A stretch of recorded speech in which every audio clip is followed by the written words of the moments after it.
All right, a little about Florian. Florian is founding member of Kahumana Farm and Community located on the island of Oahu, Hawaii. Florian has served as vice chairman of the Anthroposophical Society in Hawaii for many, many years. A long-time student of Goethean science and anthroposophy, offering presentations and workshops on various spiritual scientific themes. Over 30 years of experience in the design and building of organic architecture.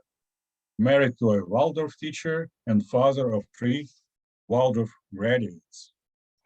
Dear Florian, if you're ready, over to you.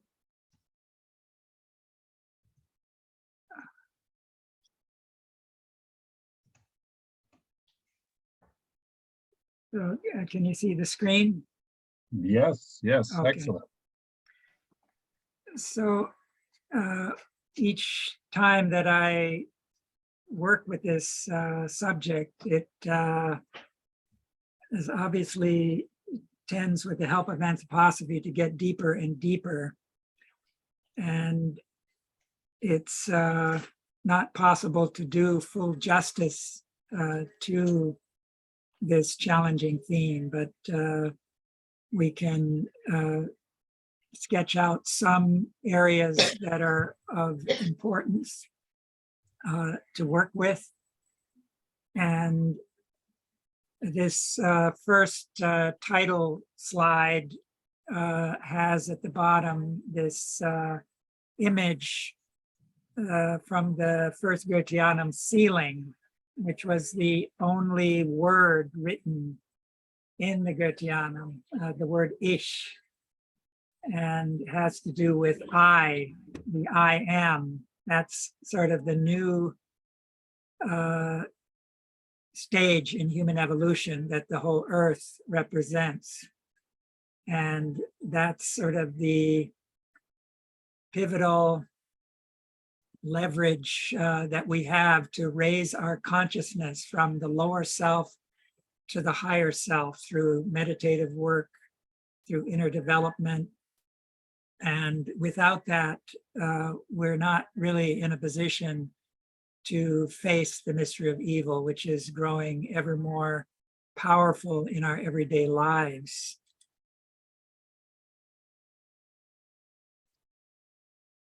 So I want to revisit this slide I used last time, where Steiner speaks of how the brotherhoods, in this case, the Jesuits and the Catholic, who represent the Catholic stream in a way that is both outer, exoteric, and there's also an esoteric dimension to their work, which Steiner pointed to in the lecture series From Jesus to Christ.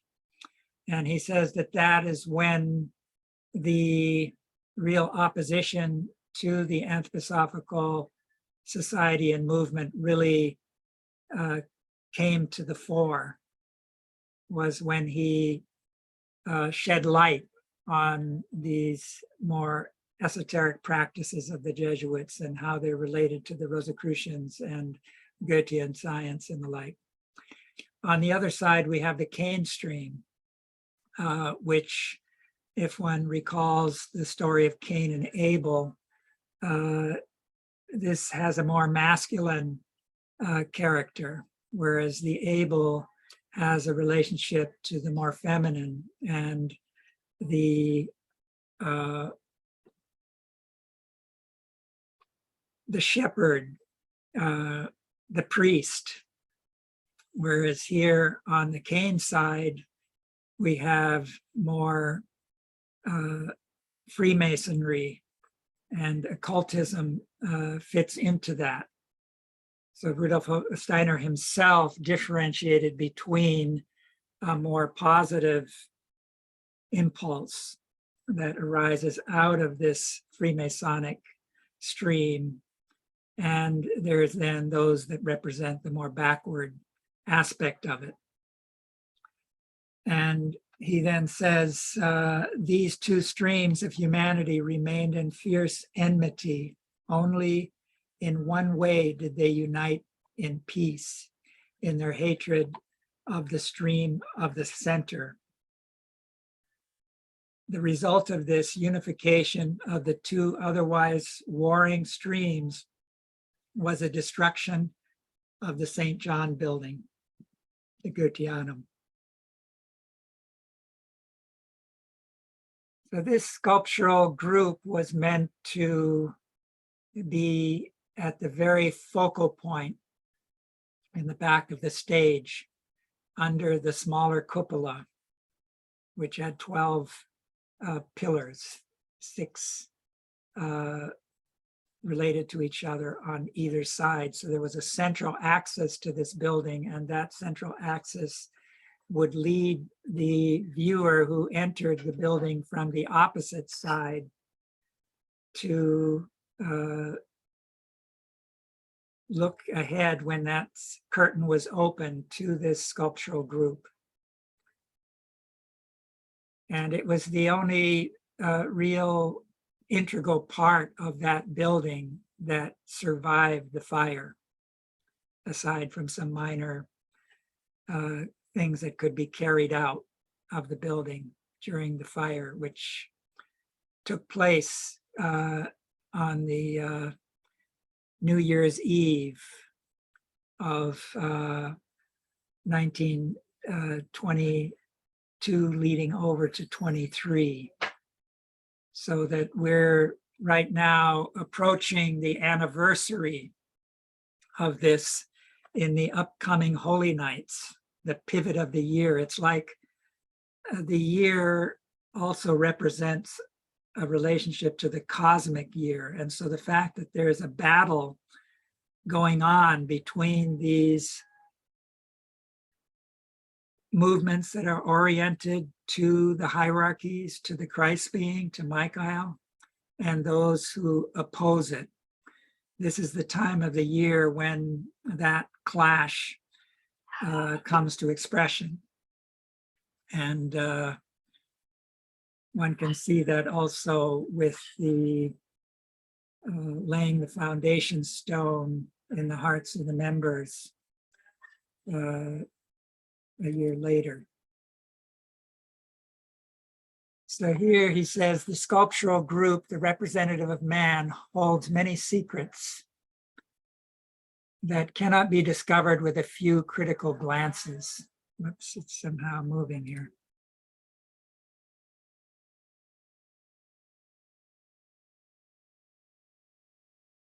The mystery of good and evil is central to our consciousness soul age, which began in 1413 AD.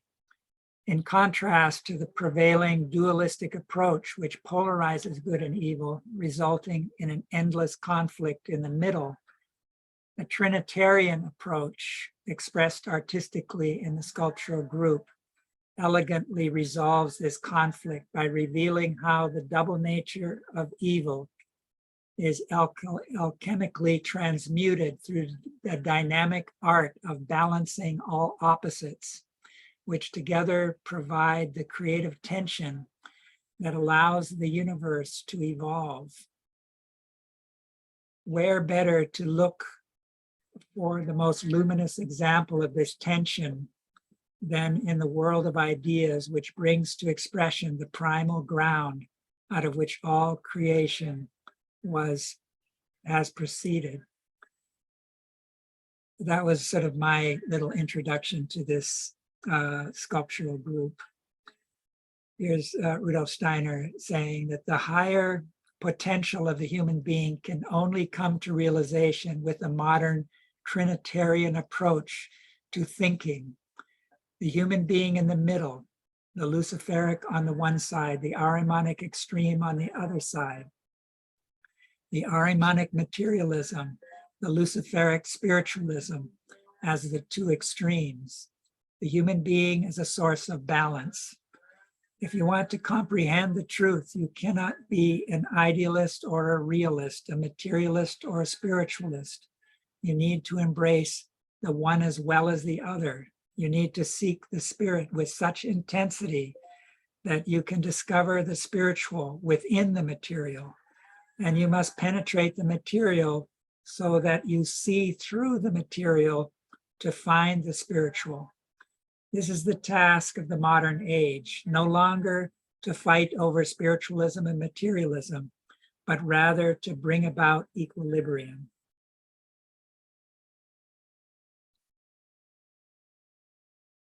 So this is sort of expressed in these two figures. On the left, we have Lucifer, where pride and sort of this tendency to transcend the physical into a false heavenly world.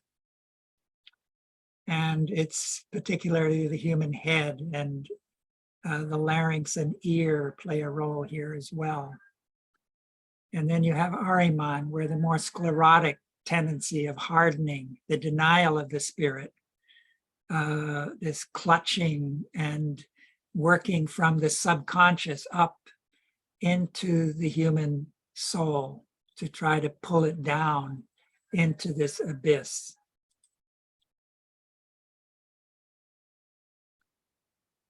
So Lucifer and Ahriman, Steiner indicated, are only dreadful when they are not balanced against each other. In mutual balance, they serve the wise guidance of worlds. When Lucifer is placed on one side of the scales and Ahriman on the opposite side, the balance between them must be achieved. It is a balance for which we must strive. In another place, he says, we must be clear about the fact that those whose thinking merely reflects natural processes, historical events, or external social life develop thoughts which are purely Ahrimanic. That does not mean that they are wrong or incorrect, but they are Ahrimanic. The Ahrimanic element must necessarily exist.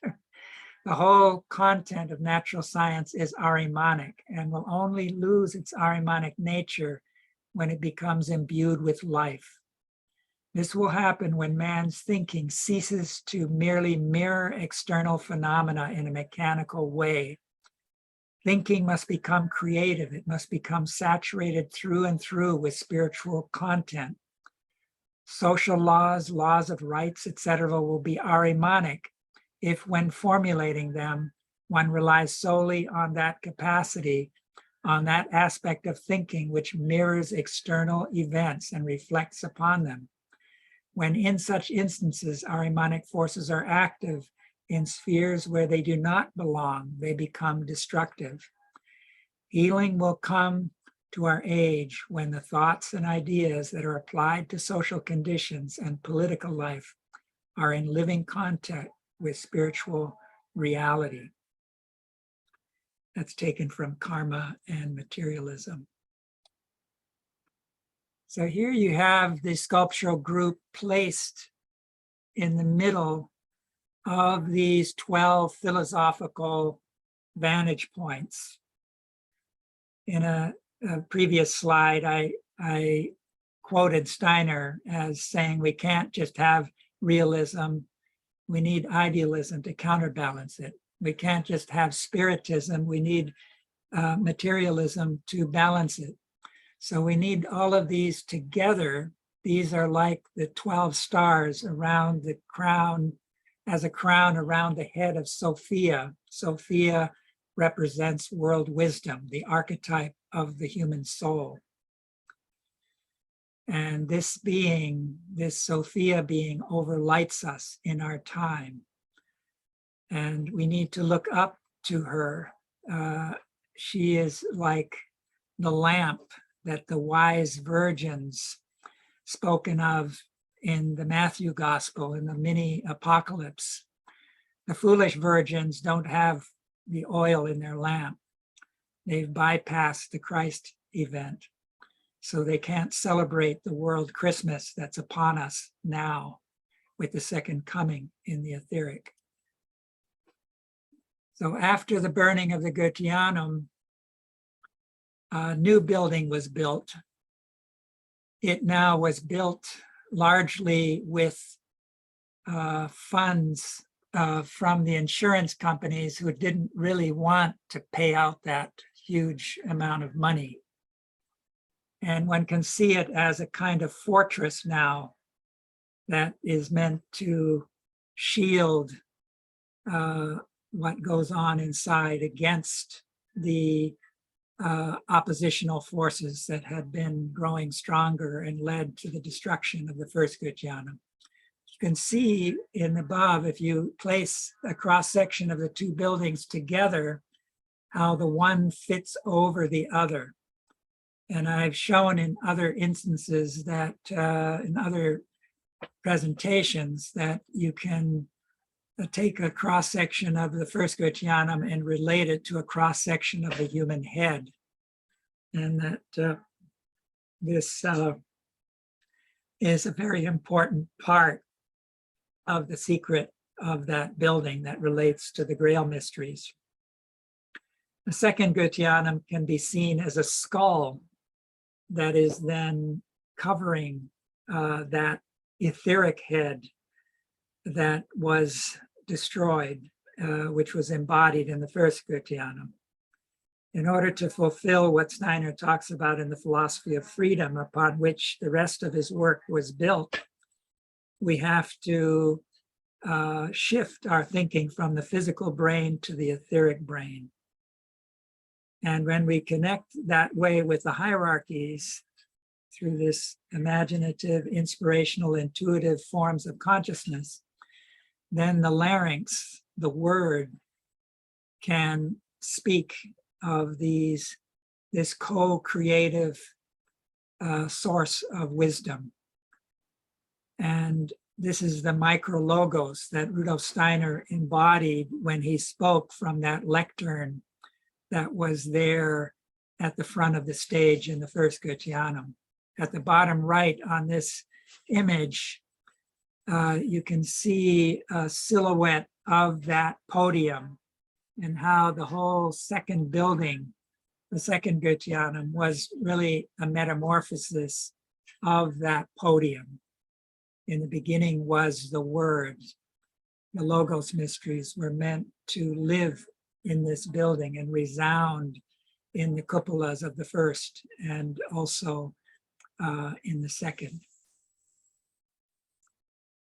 So here's some excerpts that are kind of compressed from The Challenge of the Times, Lecture 3, where Steiner speaks about the secret societies of the English-speaking people. This is among the bigger subjects I spoke of at the outset of this presentation.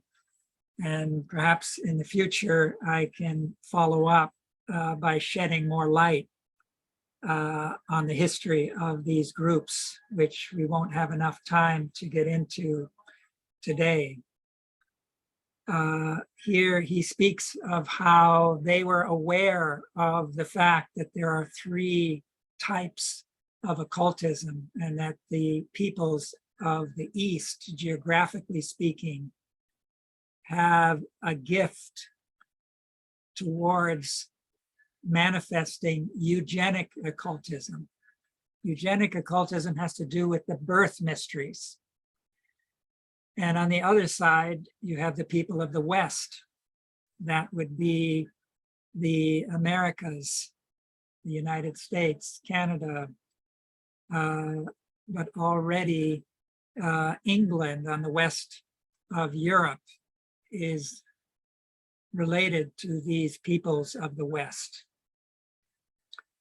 And then you have the Central European culture, where a hygienic occultism, a healing occultism, that was embodied in the work that took place between Rudolf Steiner and Ita Wegman that resulted in the collaboration on a book dealing with this theme of the new medicine for the future.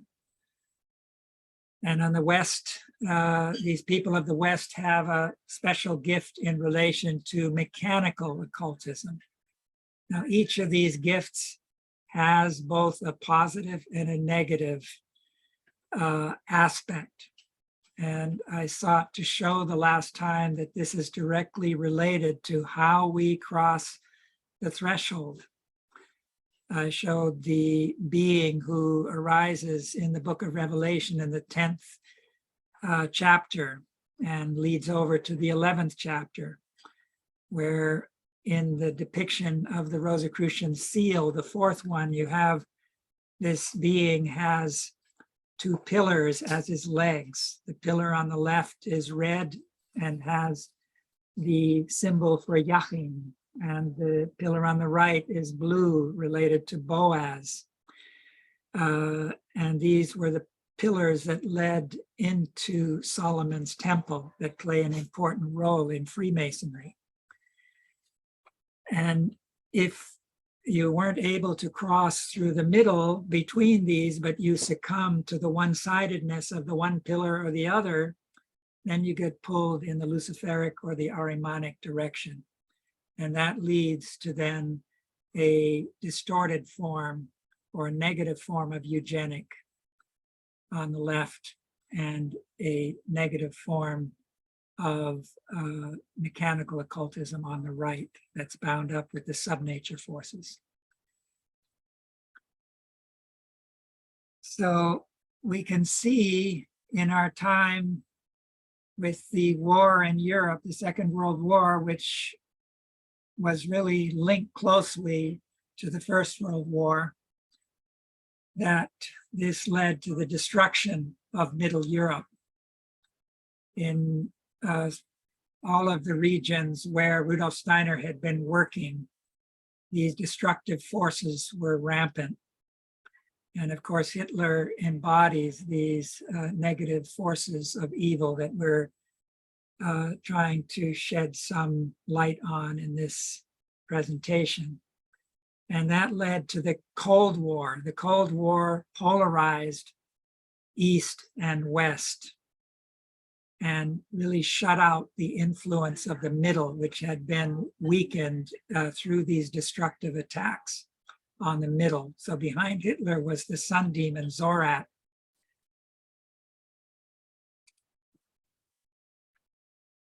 And I want to visit this one as well, where Rudolf Steiner on the 3rd of March, this was just weeks before he died, he shared this content with Pulsner Hoditz, who is one of the few people that were allowed to visit him at any time.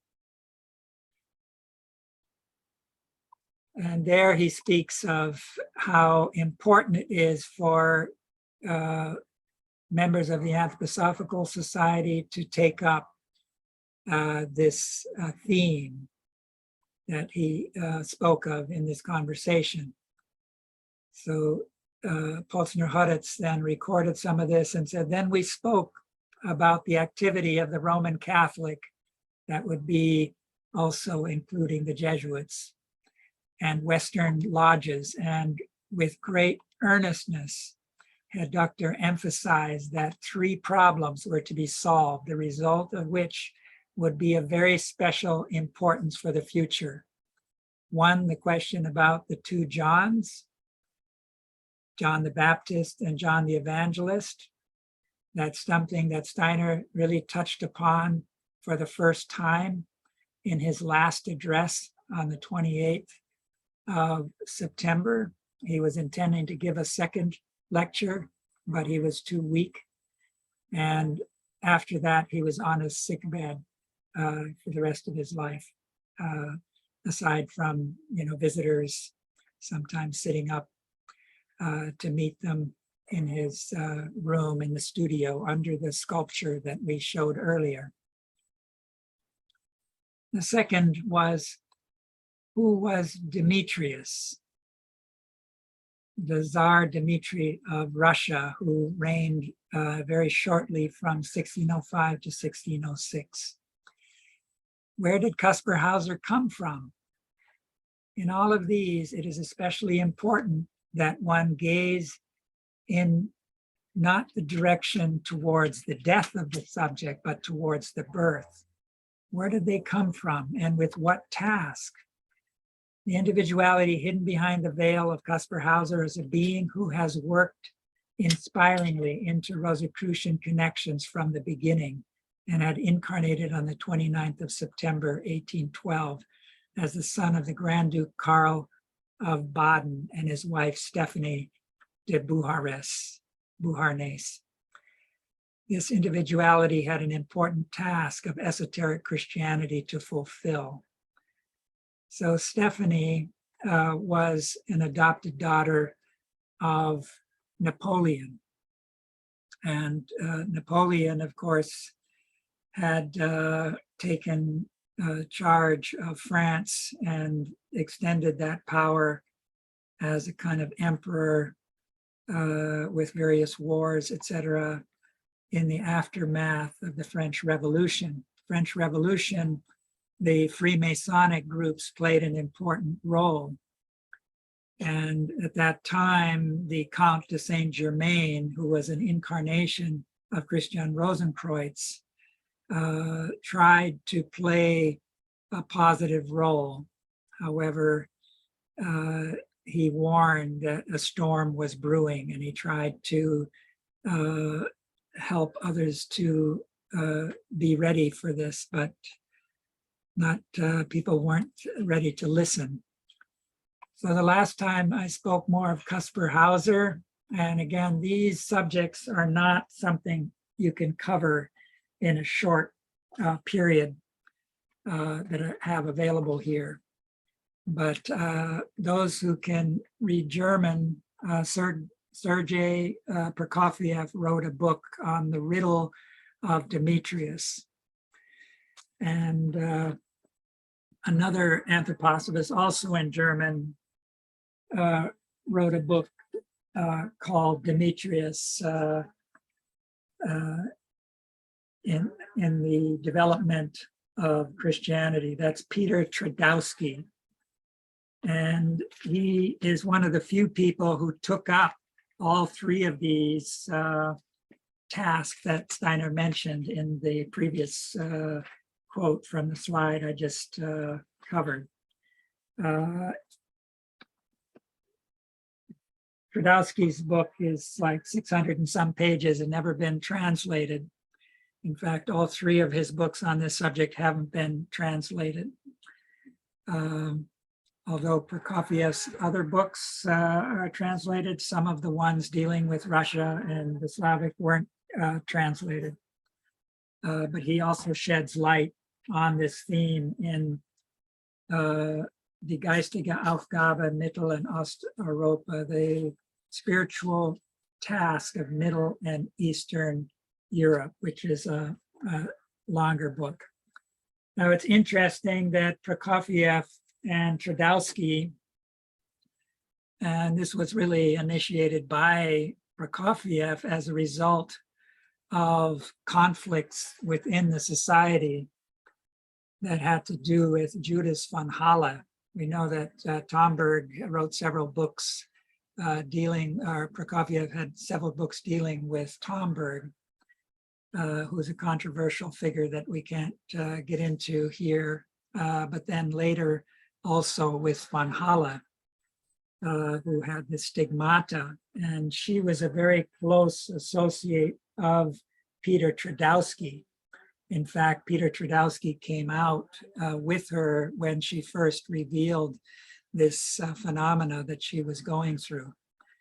So it's, one could say that divide and conquer, once Rudolf Steiner was out of the way, and there's evidence that he was poisoned, which was sort of a second attack after the burning of Goetheanum during the period of the meeting, Christmas conference meeting. However, he survived that and was able to continue, but it also contributed to his illness, one could say. But anyways, the divide and conquer played a role in the Vorstand itself, where Steiner indicated that the Jesuits especially had infiltrated the society, he had hoped to set against that, bringing a balance of women and men into the Vorstand.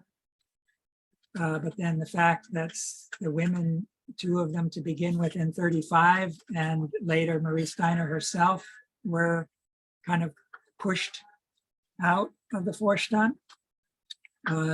Marie Steiner to a certain extent. This has to do with this divide and conquer, bring about strife in this Vorstand that Rudolf Steiner needed more time to consolidate. These were people from different streams. And so this later conflict that Prokofiev had with Kardowski is in that same category. I had some conversation with Prokofiev about this when he was here visiting in Hawaii at our invitation. But anyways, it's just another symptom. So here's the middle stream that Rudolf Steiner alluded to, that it was important to enter into. And this has to do with the raising of Lazarus, where the being of Lazarus, who according to Steiner's revelations in the esoteric school, had formerly incarnated as Hiram Abiff. Walter Johannes Stein, who also had some clairvoyant capacities, indicated that Balaam in the Old Testament was also a prior incarnation. And Rudolf Steiner, in various exoteric books and lectures, in fact, one of the first sequences of incarnation revealed this Elijah, John the Baptist, Raphael, Santi, the painter, and Novalis as an incarnation sequence. However, he left out this connection, this communion with Lazarus at the raising of Lazarus. This remained a secret that Rudolf Steiner, you could say, held close to his heart. This is meant to be the healing of the conflict between Cain and Abel that the Jesus Christ brought about by uniting John the Baptist, whose parents had both been of the priestly stream, the Abel stream, and this Hiram Cain, who reincarnated as Lazarus. This was the middle stream that the Jesuits and the backward Freemasons hated more than they hated each other, and therefore made a pact against the middle. Among these were initiated individuals. If you cross the threshold with social, cultural goals that are not oriented to the whole of humanity, but rather in favor of a national or a certain religious denomination, this is how you come under the spell of the Luciferic or the Ahrimanic in the meeting with the guardian of the threshold, because you're not entering through the middle, which was prepared by the Christ being. And of course, Lazarus John becomes the beloved disciple who wrote the Gospel of John and the book of Revelation. He was the only disciple who was beneath the cross in terms of male disciples. And he was the one who leaned upon the breast of Christ at the Last Supper. And his gospel is seen as having a much more esoteric content and dimension. So here we have this polarity. We should take into account that Elijah up there on the left was really Michael overlighting the Jewish people under the influence of Yahweh. He was still a night spirit at that time. And that this is not a fully an incarnation of the same being who appeared as Elijah, but there was a Naboth individuality who was the vessel for Elijah. This is the being who reincarnates as John the Baptist. John the Baptist was overlighted by an angel who incorporated in him. Elijah was an archangel that incorporated into Naboth. And so this is a stream where grace has played a special role, but we're running out of grace in this time where freedom is in the foreground. The other stream worked more secretively, more in an esoteric and an occult sense. And whereas the one deals with the heavenly mysteries, the other deals with the earthly mysteries. And the raising of Lazarus united those two streams. And we could say we look forward then to the new incarnation of these two streams in our present time. Steiner indicated that this being would play a role at this time in the great battle we're facing. So this same polarity has to do with day and night. So when we're sort of in the night, we're in the astral world and the spiritual world with our ego and astral body, whereas the physical and etheric body is there in the bed, in the physical outer realm. And we may recall that Novalis, which was the last incarnation of that stream that we were looking at in the previous slide, looked up to the mysteries of the night. And his beloved Sophie von Kuhn was really overlighted by the Sophia, which is something that Prokofiev and others have dealt with in their books on that subject of Novalis and also on the Sophia being.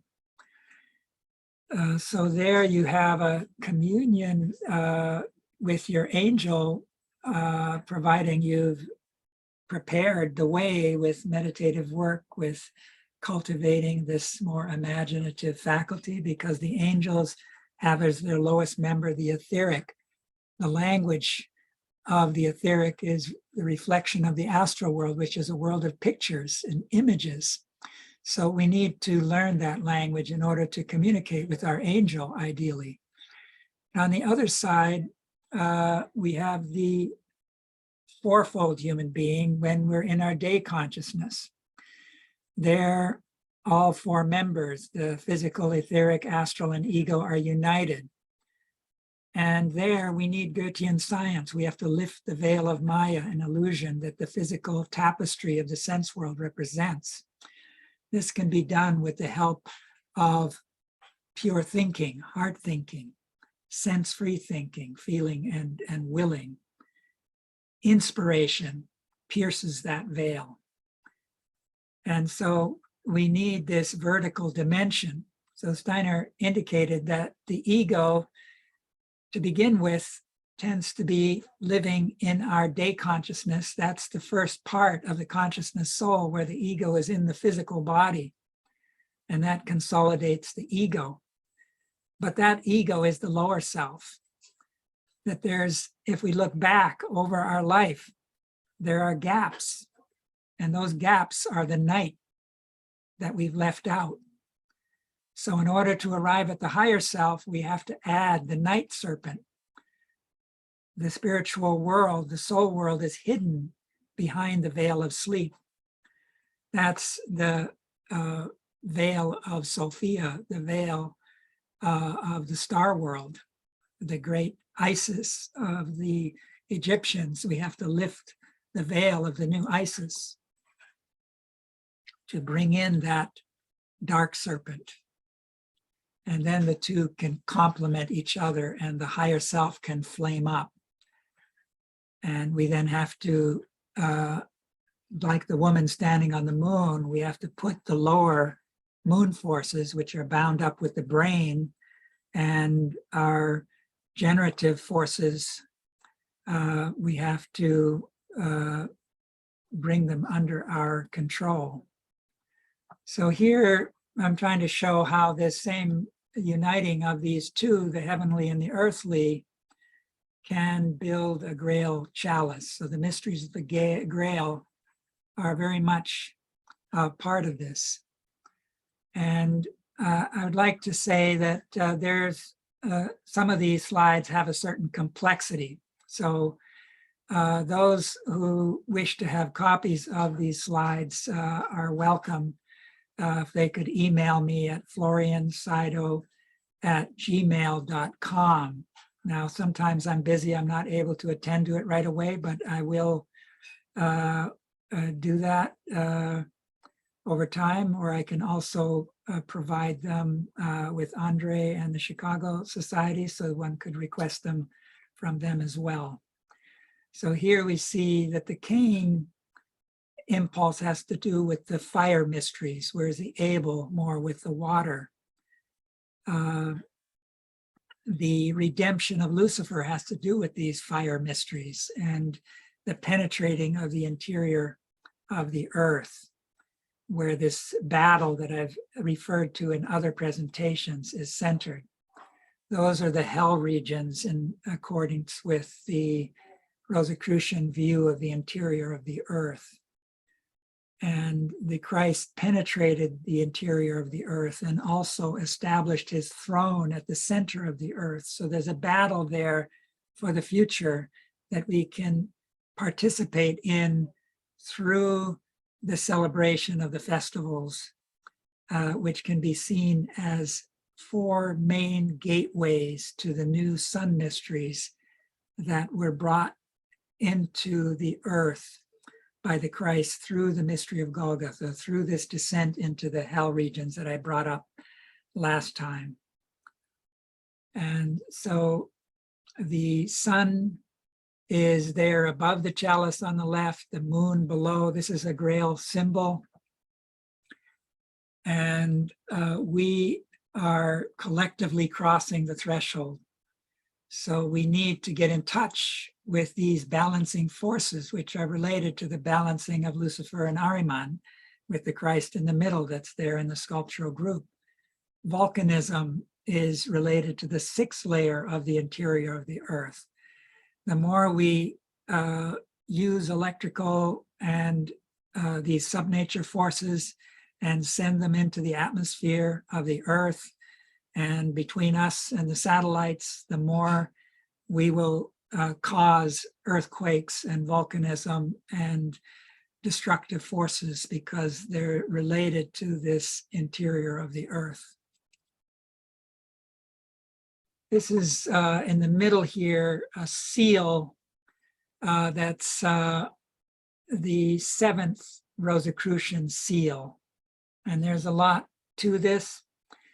It has to do with a cube at the bottom that Steiner in one instance speaks of as a water-filled cube. The water represents the etheric, and this is the realm where the Father God working. That's the 3-dimensional world, which is expressed in a cube. At the bottom right, you can see how you can unfold the cube into a cross, which also has to do with the mystery of the earth. At the top right, you have a salt crystal, which embodies itself in a cubical form that can be dissolved in water. And when on the Sermon of the Mount, you have Christ saying, "Ye are the salt of the earth," this has to do with human beings being the thinking of the earth. Moses, if one remembers, was found, his mother put him in the river in a basket where the Egyptian queen or princess would come with her maidens to the shore, and they found this little baby, and it was brought up in the court of the Pharaoh. Moses was initiated into the mysteries of the Egyptians. Steiner indicated that later Moses takes these mysteries of the Egyptians, the highest aspect, with him into the Hebrew culture, and they were then embodied later in Solomon's temple, which you have a picture of at the top right. So Moses would have known of the threefold mystery of salt, mercury, and sulfur, which are the three alchemical ingredients that each holds a secret in themselves. So the salt is related to the head, mercurial forces to the middle of the human being, the rhythmic system, and then you have the sulfur to the metabolic system, the fire forces of the will. Now in the temple on the right, the pillars, as you could see in the fourth Rosicrucian seal, which I'm not showing here, those pillars at this entry are the legs of this being who appears in the 10th chapter as the guardian of the threshold, with one foot on the water, the red pillar, and the other on the dry land, the blue pillar. These are related to the red and the blue blood on the one hand. The oxygenated blood is related to the inbreathing, the carbon-laden blood to the outbreathing. The outbreathing is related to the word, inbreathing to inspiration, so that the word can become a co-creative word, the logos word. So these mysteries were embodied there. The Holy of Holies is the head of the temple. It has the shape of a cube. No one but the high priest could enter that room, which had a veil with 4 colors that represent the 4 elements. And once a year, he went into that space to utter the names of the divinity, Yahweh, the I am, the I am. There were 2 cherubim that hovered over the Ark of the Covenant in that room, which was all gilded in gold. It had no windows. This was the secret of the future. What is that secret? Well, the secret is that this room is the seed of the New Jerusalem, the golden city, the Jupiter condition, where that gold that is everywhere in that room as the sun metal will shine. And it's the mystery of Golgotha that gave that sun impulse that was prophetically anticipated in this temple its realization. And when the mystery of Golgotha took place, the crucifixion, the veil of the temple was rent in twain. And for the first time, anyone in that temple could view that hidden space, that otherwise dark space. And Rudolf Steiner says of these 2 cherubim that they are like the Buddhi and Atman overlighting the manas. So this is the golden triangle that Hiram spoke of, that the Freemasons spoke of. The thrice great Hermes was the author of the Egyptian mysteries. His wise teacher had been Zarathustra. So Zarathustra had given his purified astral body to Hermes, his pupil, who led the Egyptian age, and his etheric body that had been transformed into Buddhi or life spirit to Moses. So above those 2 currents in history stands this Zarathustra, who later becomes the Master Jesus, who had been the Solomon Jesus child. So there's many mysteries here. The middle of the temple is where the altar of incense were, the 12 showbread, the 7-branch candelabra. 7-branch candelabra represents the planetary spheres, and the showbread, the 12-fold zodiac. And that altar of incense that was there in the midst was where the prayers were raised up to the hierarchies, to the divinity, to the gods. So that's the heart forces, the heart of the temple. That's where the words of offering were spoken in reverence and devotion. And so we really have this mystery of this Solomon's temple were transferred to the Goetheanum. The Goetheanum represents the head of the temple. It represents the metamorphosis of this cube space, this new Michaelically inspired thinking. So you have that picture of the Goetheanum on the left where the head has a fontanelle, like in a child.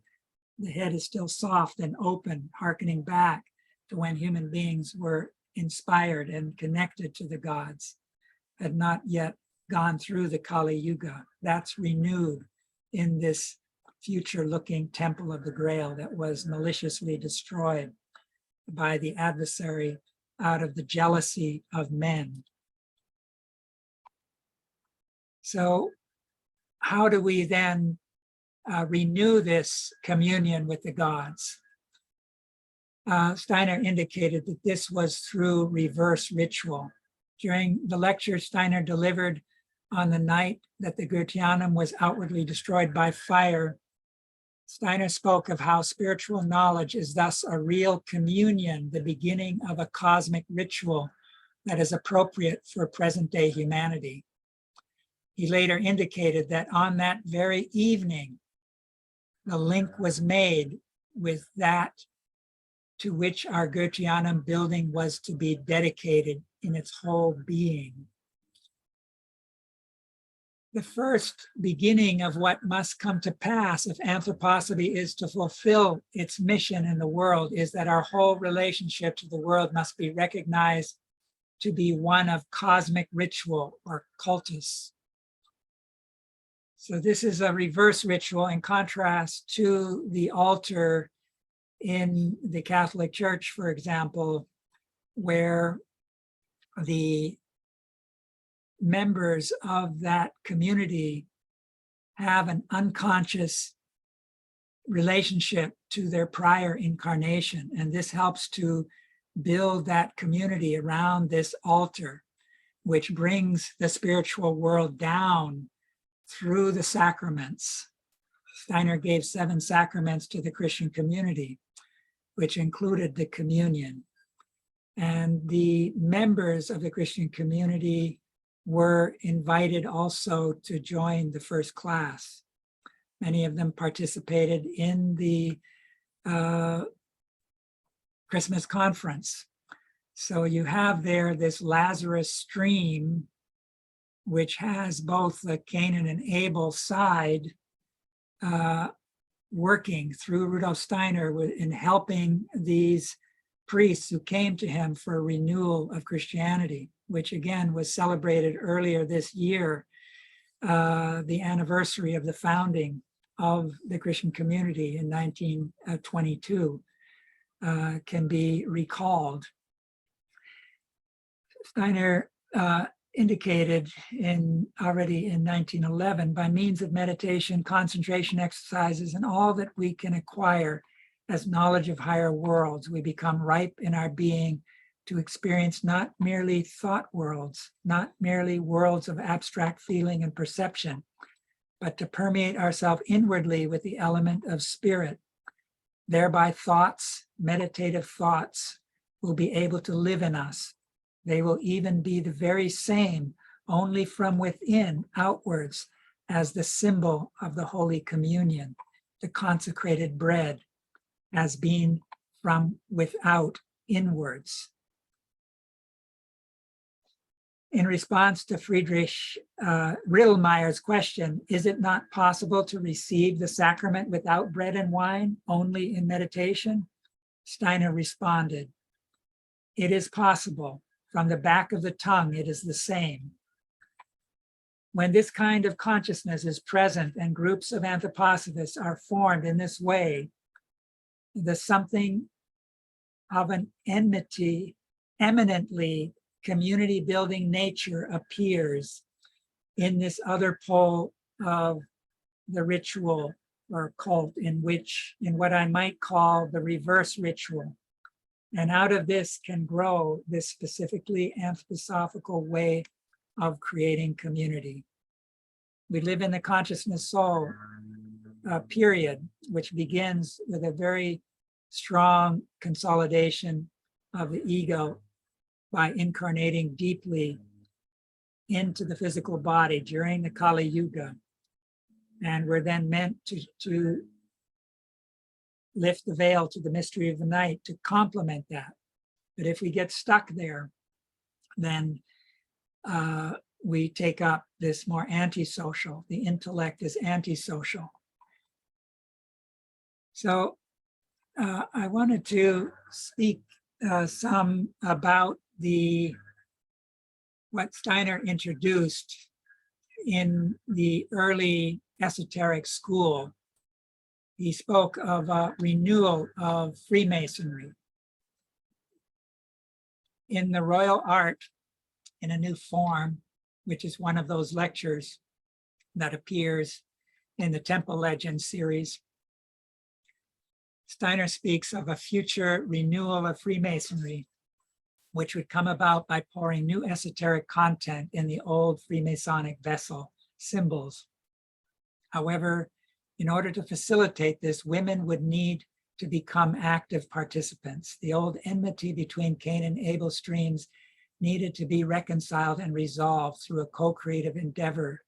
Steiner's quote, intention of overcoming through the Christ impulse, the primordial polarization of humankind into two completely oppositely striving main currents, did not lie only with his cognitive ritual work, but with his whole endeavor. That's quoted from Hella Weisberger in Freemasonry and Ritual Work. She also has another book that's worth reading that deals with Steiner's esotericism in general that's come into English not so long ago. She quotes him also as saying, Rudolf Steiner, I have reserved to myself the achieving of a unification between those of Abel's race and those of the Cain's race. So Steiner wanted to bring these two in together, and a gesture in that direction was he held lectures and men and women were invited.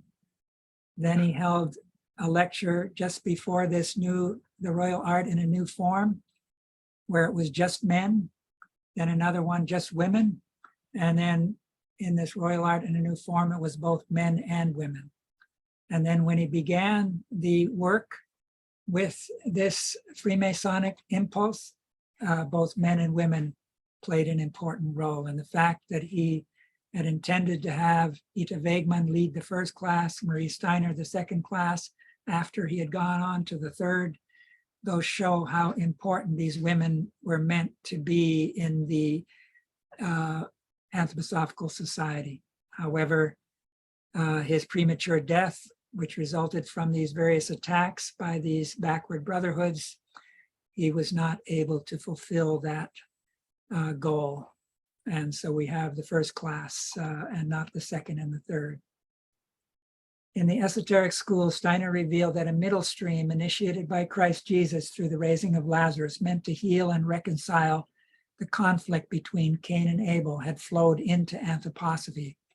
This secret, which involved the union of the two Johns, was revealed by Steiner in his very last address delivered on September 28, 1924. Lazarus John had a former incarnation as Hiram Abiff and would subsequently reincarnate as Christian Rosenkreuz. The soul of the beheaded John the Baptist would later reincarnate as Raphael the painter and Novalis the poet sage. Both of John the Baptist's parents had been from the priestly shepherd Abel stream. Steiner also indicated that members of the backward Cain, Freemasonic, and backward Abel Jesuit streams, referred to as brothers of the left, despised one another but hated the middle stream more. And they subsequently made a pact against the middle, resulting in this burning of the Gratianum, which I've already touched upon. So in the ancient Tao mysteries, which were an integral part of the Freemasonry, the Eastern Tao mystery came to expression in the Tao hammer that was used in the ritual. So when you opened the Freemasonic ritual, you first used that hammer. And Steiner, when he opened the Christmas conference, he made 3 hammer strokes, which was a signal to those who had been initiated into those Freemasonic ritual work that a ritual was about to be enacted. So this is just a sketch of the Freemasonic temple setting that Rudolf Steiner worked with a select group of individuals. He stopped doing this when the war broke out in 1914.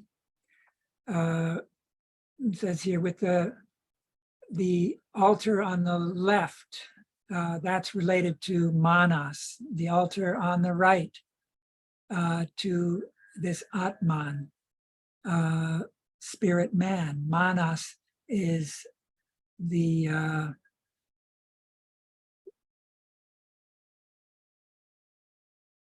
spirit self, and Buddhi is life spirit. These were related to the morning in the altar on the left, to the midday sun, the altar in the south, and the evening sun in the altar in the west, related to wisdom, beauty, and strength.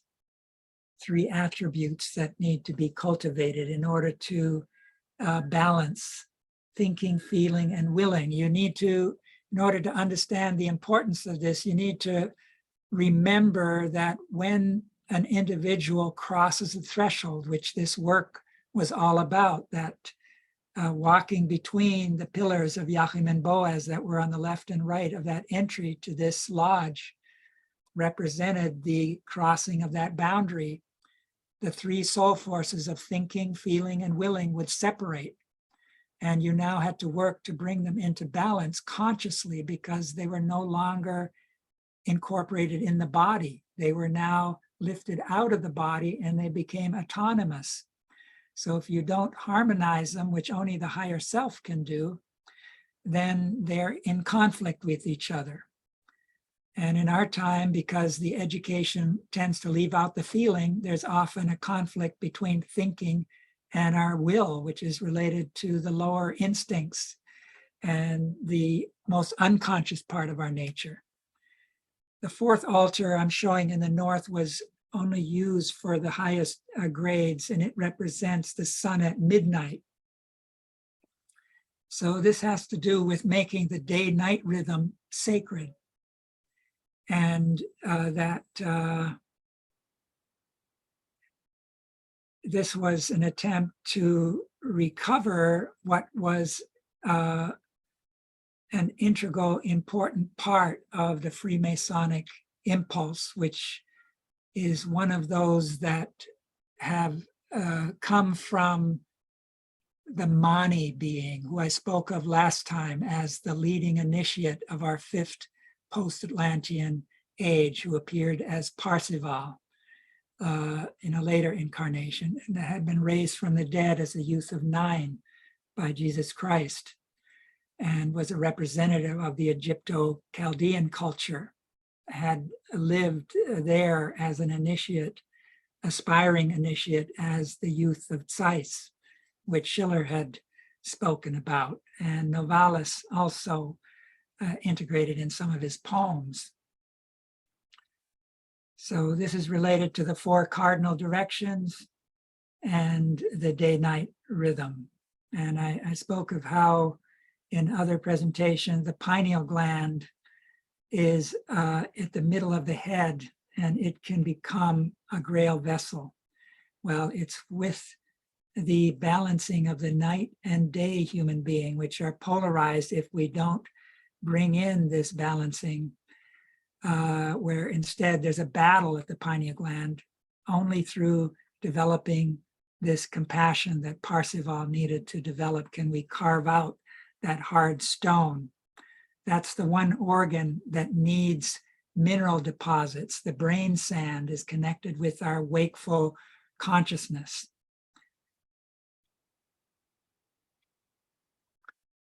This is taken from a meditation that Rudolf Steiner gave to Ita Wegman. And in it, you have Rudolf Steiner and Christian Rosenkreuz embodying these two pillars.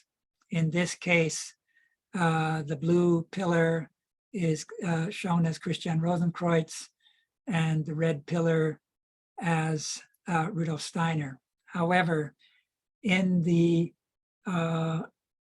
drawing that Steiner gave to Ita Wegman, there's an arrow that points from the left to the right. And my interpretation is that this means that on the astral level, these are reversed. So you'd actually have Rudolf Steiner on the right, Christian Rosenkreuz on the left, which is also the way it is when you enter the lodge. The blue related to the death forces and the outbreathing is on the right, and the other on the left. I added the roses to this cross in the middle, and this depiction, which I colored, were taken from a book. I don't have the title right now. I added also these verse, which Rudolf Steiner gave together with this imagination to Ita Wegman.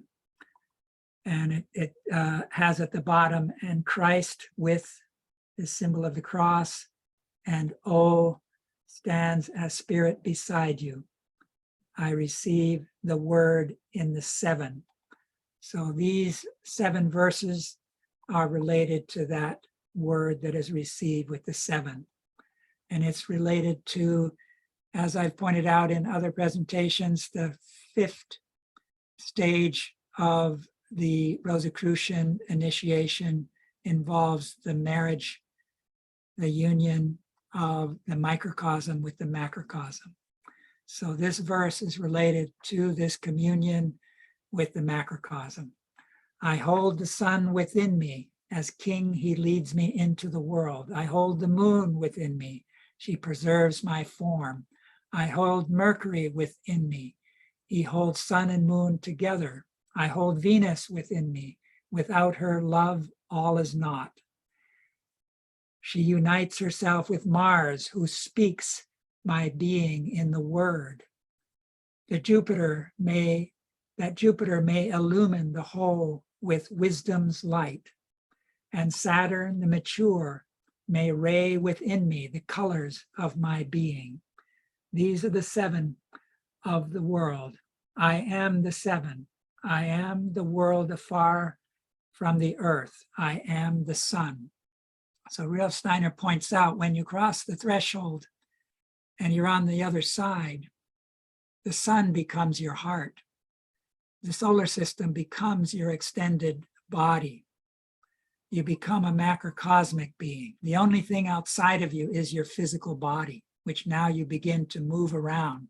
He uses the picture of moving a sack around. It's obviously not so easy to move your body around from that other dimension, but this is how you overcome Maya and illusion, which is there as long as we're stuck in the body and miss this cosmic dimension that's behind the veil of Isis and Sophia.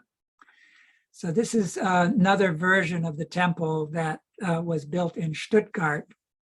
I last time showed in other instances the Malschbau, which has also these 2 times 7 pillars, which were repeated in the first Gratianum in the big cupola. So the 7 stages of time and metamorphosis are expressed there. And you see the 2 pillars on either side at entry. You see the zodiac up above in a form that Rudolf Steiner gave. And you see the 4 archangels, who are the guardians of those 4 seasonal festivals, or the 4 spring equinoxes and solstices, but also the morning and evening, and the midnight and midday forces. So all of these have to be brought in balance. So in this time that we're living in, we have a confrontation with the mystery of good and evil. And this has to do with the fact that we are in the consciousness soul, where freedom and the mystery of good and evil are bound up with each other. And in the apocalypse cycle that I've mentioned in the past, in I think the last presentation, I brought this up as well. Steiner indicated that the sixth trumpet began to sound. This is the book of Revelation, where that being is depicted in the 10th chapter that I spoke of earlier with the two pillars. Humanity since the 1840s has been crossing that threshold. But he said that with the year 2000, the new millennium, the seventh trumpet would begin to sound. And that takes us into the 12th chapter of the book of Revelation, where the woman standing on the moon, crowned with the stars and clothed with the sun, appears. So this being is overlighting our time. The seventh trumpet is sounding. And at the later part of the book of Revelation, we see the two cities. These relate to the two auras of the earth. The one is the Christ aura that was united with the earth through the mystery of Golgotha, that has grown now and being magnified through the second coming in the etheric. That's the beginning of the golden city, the future New Jerusalem that we have to help build by uniting ourselves with the Michael Christ forces. You can remember, Michael is the countenance of Christ. Michael is the one who is the defender of the Maria who was incorporated, the Sophia. This is the mysteries of Manas, the spirit self. The world soul is our archetype, and the dragon with the 7 heads and 10 horns relates back to the Atlantean time when the 7 root races were established. So this represents in our time a regression. So whenever something is out of its right timing, it takes on a dark shadow. We could see that with the racism during the Nazi period in Middle Europe. The superior race was proclaimed by him and his henchmen. The Jews were persecuted and put into camps and often killed. 6 million is a rough number that's been put out there. But a lot of people suffered terribly. And this dragon is what appears in 1840 in the battle in heaven. And Michael and his hosts cast down that spirit in 1879, which also is referred to as the spirits of darkness, who were blocking access to the spiritual world. And by casting them down, the spiritual world is open. And this symbol of the woman is prepared. So in our time, we have a second wave of what took place in the period leading up to the Second World War, where this racism was in the foreground. We see it again with someone like Donald Trump coming into office in America. With these 7 heads, there's always one dominant head, and that head has a wound, as it's spoken of. And that wound is related to a certain insecurity. It looks like it's healed, but it's only healed on the surface. Deep down, it hasn't healed. And so you can see in someone like a Donald Trump, a kind of insecurity. He can't handle losing. He can't handle Obama having a bigger crowd than he did at his inauguration, etc. We see how racial sort of slurs are coming out left and right. He's trampling on the political correctness of the left that had been still somewhat cautiously maneuvered around by other members of the Republican Party. He shatters those reservations and comes out aggressively with a message that resonates with those who are falling backward into this dragon, into these 7 root races that are out of that right timing. So this crossing of the threshold brings about a division of humanity into those who are ascending and those who are descending. The dragon pulls human beings down into the abyss. There's 2 dragons. One of them, this Luciferic dragon, who arises out of the collective astral ocean where the pillar on the left was planted. And we have the 2-horned beast, the Ahrimanic. Ahriman is more hidden. He, in the book of Revelation, is said to have an image of the beast, the first beast made. Remember that the first beast is cast into the heads of men by Michael. So that Lucifer attacks the astral, but the astral is reflected in the nervous system, which is centered in the brain, and of course the spinal column. So the forehead is where the ego is initially situated, and that can take on pride and selfishness. Then we don't have the compassion to carve out that vessel, the pineal gland. Instead, it's hardened. And that's what materialism brings about. And so the Lord of Death then follows upon Lucifer's karma is Ahriman. Lucifer attacks from below, through the feet, through the metabolic, through the most unconscious part of our nature. And as long as we don't have the Christ in the middle, in the rhythmic system, he is attracted to the Luciferic in our heads and is able to pull our thinking down. That's what's happening in our time. And modern science has paved the way for that by denying the spirit, as Steiner indicated in a quote I just read a little bit ago.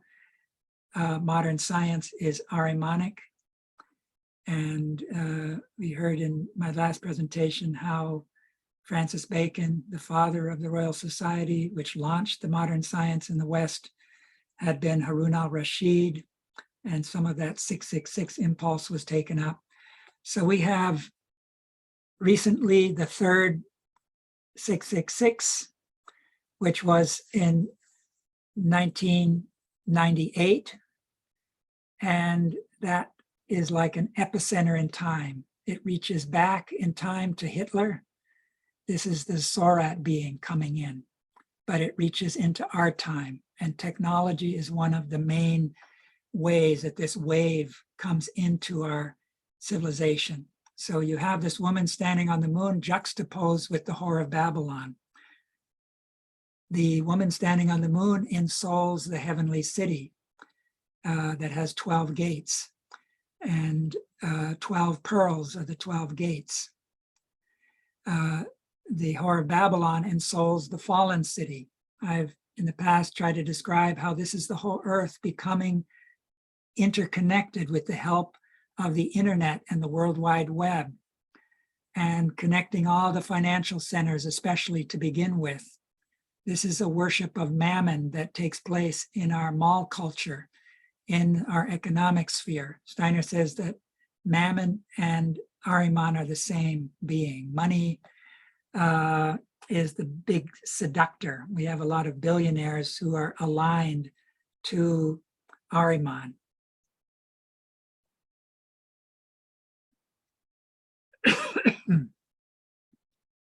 So here we have a larger image of this woman standing on the moon that overlights our time.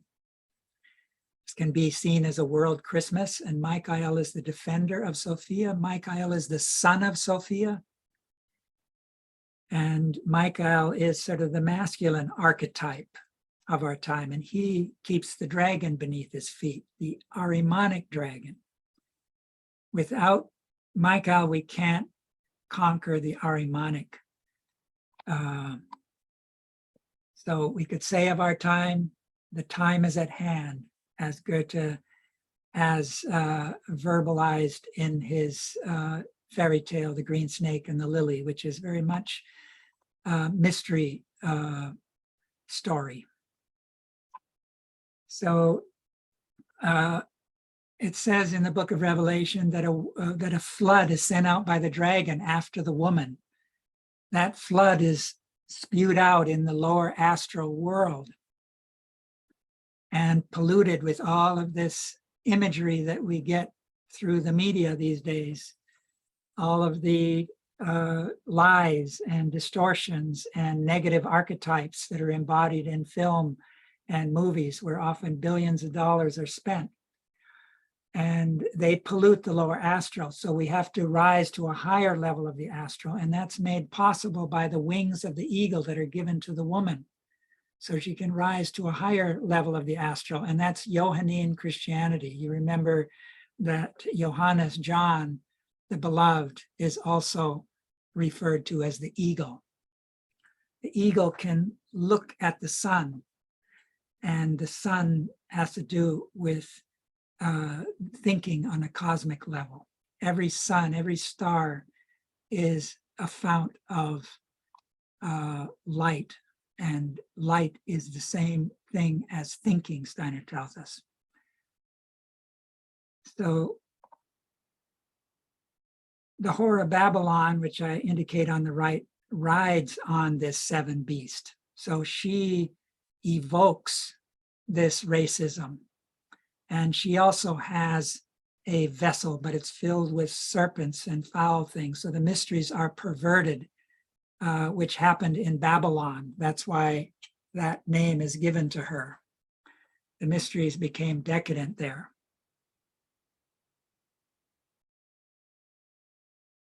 So let me see where we are here. I think what is at stake? One can ask, where are the false expectations referenced above regarding the second coming of Christ as an event mediated by the technosphere and the subnature forces of electromagnetism coming from? Rudolf Steiner provided some clear indications which reveal why a high degree of earnestness is called for regarding this question. Such a tremendous amount is at stake for humanity and its further evolution upon the earth. With the following words, he revealed the sinister intentions of these brotherhoods. Quote, "This is a very real battle, which is concerned with setting another being in place of the Christ for the rest of the fifth post-Atlantean epoch, for the sixth post-Atlantean epoch, and for the seventh," unquote. This period encompasses the entire remaining period of Earth evolution. So there are very real and very long-term consequences that will very seriously impact our further evolution if we allow ourselves to be lulled to sleep and refuse to do our part in this, quote, very real battle, unquote. The, quote, brothers of the left, unquote, there's a new quote, are those who treat every impulse that enters into human evolution as a question of power. Further on, indeed, the aim of those brotherhoods is that the Christ should pass by unobserved in the 20th century, so that his coming as an etheric individuality should not be noticed by men. These brotherhood wants to take over the Christ sphere of influence, which should spread out more and more widely during the 20th century for another being. There are Western brotherhoods who want to dispute the impulse of the Christ and set in his place another individuality who has never appeared in the flesh, an etheric individuality, but a strongly Ahrimanic one, to lead people away from the Christ who has passed through the mystery of Golgotha and to assign to another being dominion over the earth. This other being is Zorat. I'm just interspersing that. This is a very real battle, not an affair of abstract concepts.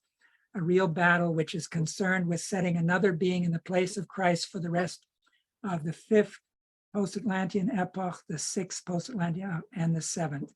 So it's not the whole rest of the earth period, it's the rest of this post-Atlantean period, each of which is 2,160 years. We're partway through the first, which will end, I think, in like 3,500.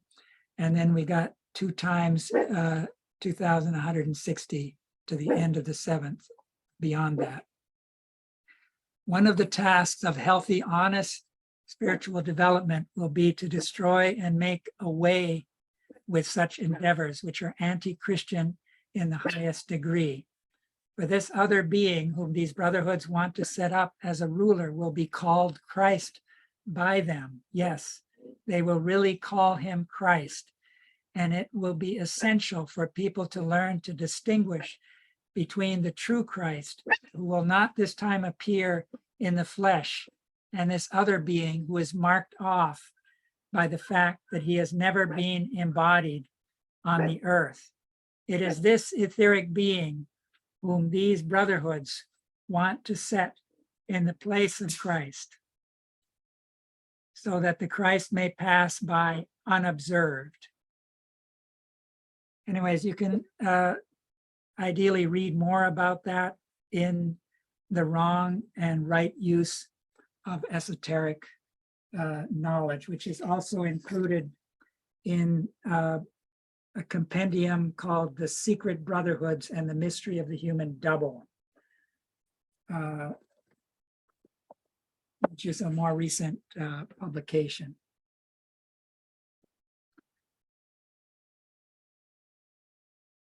The statement quoted from Steiner above, that the goal of the brothers of the left is that the Christ should pass by unobserved in the 20th century, that his coming as an etheric individuality should not be noticed by men. These brotherhoods want to take over the Christ sphere of influence, which should spread out more and more widely during the 20th century. I think he's referring to the fact that the collective initiation of humanity, which includes collectively encountering the lower guardian, is really decisive. It involves the free choice for those who are awake of orienting themselves to the cosmic Christ who is present in the etheric realm as the macrocosmic higher self of humanity. He states that we have to fight a great battle to affirm this realization. And if our resolve and efforts slacken, our collective karma will be adversely affected. We will instead be collectively overpowered by the being Zorat, whom the lower order of adversary beings such as the Luciferic and Ahrimanic serve. It is Zorat, the sun demon, who can be characterized as the true Antichrist that these members of the backward brotherhood seek to help to usurp Christ's rightful rulership. He warns that if they succeed, we will all, including Anthroposophists, will have to reincarnate onto an earth ruled by Zorat and his minions. In other words, this battle that Rudolf Steiner foretold would be underway in our time, and leading Anthroposophists would rapidly reincarnate to participate in, will be very decisive indeed. In the same lecture quoted from above, Steiner hints at the methods that these brotherhoods of the left who have knowledge of the double and seek to use it to further their agenda. So he says that the brotherhoods in the East, the backward brothers in the East, want to bring out their old treasures and leave out the Christ being, rather than putting another being in the place, as the Western brotherhoods seek to do. Steiner later explained that these brotherhoods who seek to put forward the Antichrist as the Christ will make use of the most material forces more than anything else. That quarter will strive to make use of electricity, especially the Earth's magnetism, to bring about effects all over the world. I have shown you how the forces of the Earth rise up in what I have termed the human double. People will discover this secret. It will be an American secret to use the Earth's magnetism in its duality, the northern and southern magnetism, in order to send controlling forces across the whole earth, forces that work spiritually. Steiner also spoke of certain Eastern brotherhoods, especially Indian ones, who also do not want the impulse of the mystery of Golgotha to play its part in the evolution of humanity. What they want to do is deflect interest away from the Christ. These Eastern brotherhoods, especially the Indian ones, do not want Christianity to become a force to reckon with. They do not want any interest in the real Christ to develop, unquote. These particular Eastern brotherhoods tend to be one-sidedly oriented to the midnight forces associated with Sagittarius, Steiner indicated. The occult influences exerted by these Western and Eastern brotherhoods have the effect of polarizing the midday forces, which have an affinity to the male predisposition, and the midnight forces that are related to the feminine side of the human nature associated with Gemini and Sagittarius respectively. They work against the mission of the Earth evolution, which is to transform the present Earth, referred to as a planet of wisdom, into the future of planet of love. They do this by leaving out of account the morning and evening forces associated with Pisces and Virgo, which bring the night and day forces into complementary balance. The cosmic dimension of this love is reflected in the beauty of sunrise and sunset and the morning and evening bird song that celebrated this daily union of opposite. The task of good beneficial science will be to find certain cosmic forces that can come into being on the earth through the working together of two cosmic streams coming from Pisces and Virgo. It will above all be a matter of discovering how what works as sun forces from the cosmos coming from Pisces can combine with what works from the direction of Virgo. This is what will be good to discover now from two directions of the cosmos. Morning and evening forces can be placed in the service of humanity. So he drew this sort of form and showed how Gemini and Sagittarius, Gemini being related to electromagnetism and Sagittarius then to these midnight forces. Steiner went on to describe the aims of the backward Eastern brotherhoods, primarily Indian. Anyways, I already covered that. So we're getting to where we're running out of time. So let me go through a few more here. The human double. A short time before we are born, we are permeated by another being. In our terminology, we call it an Ahrimanic spirit being. This is within us, just as our own soul is within us. These beings spend their life using human beings in order to be able to be in the sphere where they want to be. These beings have an extraordinarily high intelligence and a significantly developed will, but no warmth of heart at all. Nothing of what we call human soul warmth, Gemüt. Thus, we go through life in such a way that we have both our soul and a double of this kind who is much more clever, very much more clever than we are, who is very intelligent with a Mephistophelian intelligence, an Ahrimanic intelligence, and also an Ahrimanic will, a very strong will, a will that is much more akin to the nature forces than our own human will. So I would like to say in that regard, there are certain places on the earth where these forces that resonate with the double are particularly strong. And that's where the north-south mountain ranges run. And especially where there's magnetic anomalies. You find them in places like Silicon Valley, where it's much more easy for Ahriman to take possession of human beings from below. And so many of the inventions that come out of that sphere are really a collaboration, a co-creation with Ahriman, who wants another body other than the physical human body, because his greatest problem is that he has to currently die and leave that body just before death. So the double leaves before death, but his goal is not to have to do that. And this is then there in our technological development. In the 19th century, natural science discovered that the nervous system is permeated by electrical forces. Natural science is right, but when natural scientists believe that the nerve force that belongs to us as the basis of our conceptual life has something to do with electrical streams that go through our nerves, they're incorrect. For the electrical stream, which are the forces put into us by the being I have just mentioned and described, do not belong to our own being at all. We carry electrical streams in us, but they are of a purely Ahrimanic nature. These beings of high intelligence, but of purely Mephistopheline intelligence and with a will more akin to nature.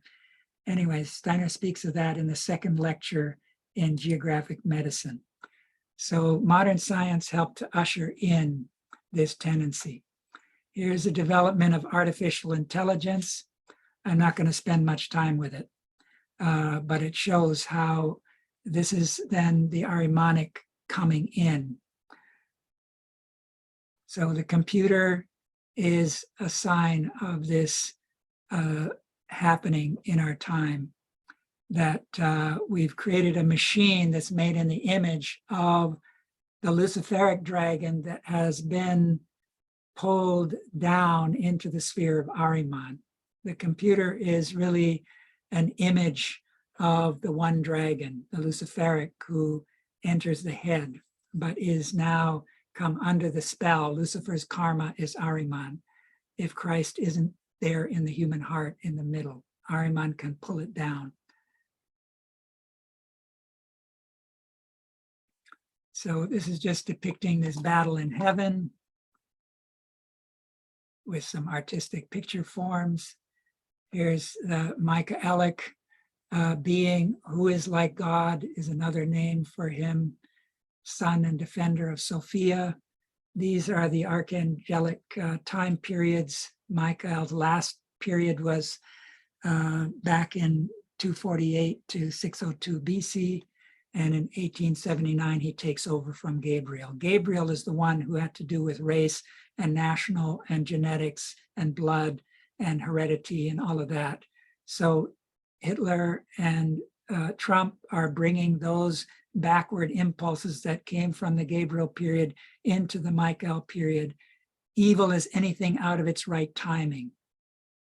So here's sort of a sculpture that Ahriman depicted by Steiner of Ahriman, made it with plasticine or clay.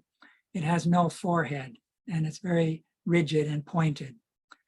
This is sort of the double working. Michael can't just intervene like he used to. He has to wait for human beings to wake up. Anthroposophy is meant to be the means of waking up, but how many are really taking it up? Anthroposophy has a task to make it accessible to others, the second coming and the etheric, etc. So the redemption of thinking is of great importance. And this can be developed with the help of getting in touch with the etheric forces that are especially embodied in the plant realm and working with projective geometry, which leads to the counter world, to the three-dimensional Euclidean world. So Steiner indicated that every substance, whether it's gold, silver, anything, is really condensed light. So he says that light, as we'll see in a few other indications, is the same thing as thinking on a cosmic level. So all matter is in its essence light.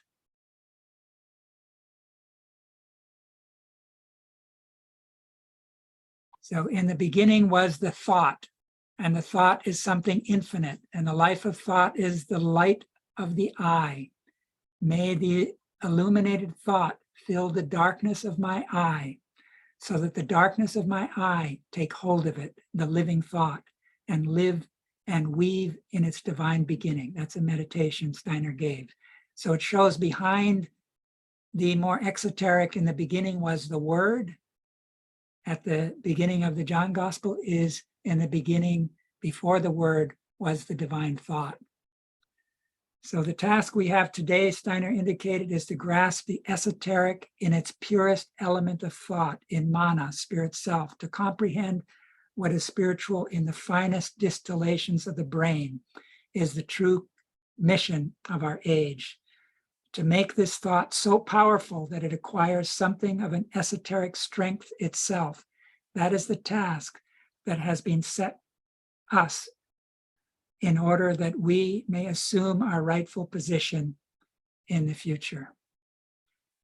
So this is a quote which we'll just look at the image on the left here, where he says that light in the outside world is thought seen from outside. If we could look at our thinking from outside, it would also manifest as light.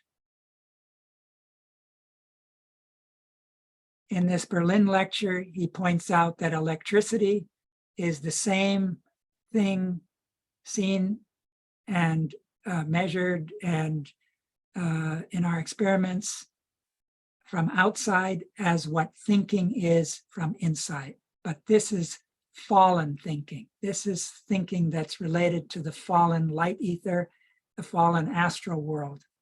Electricity is the realm of Lucifer.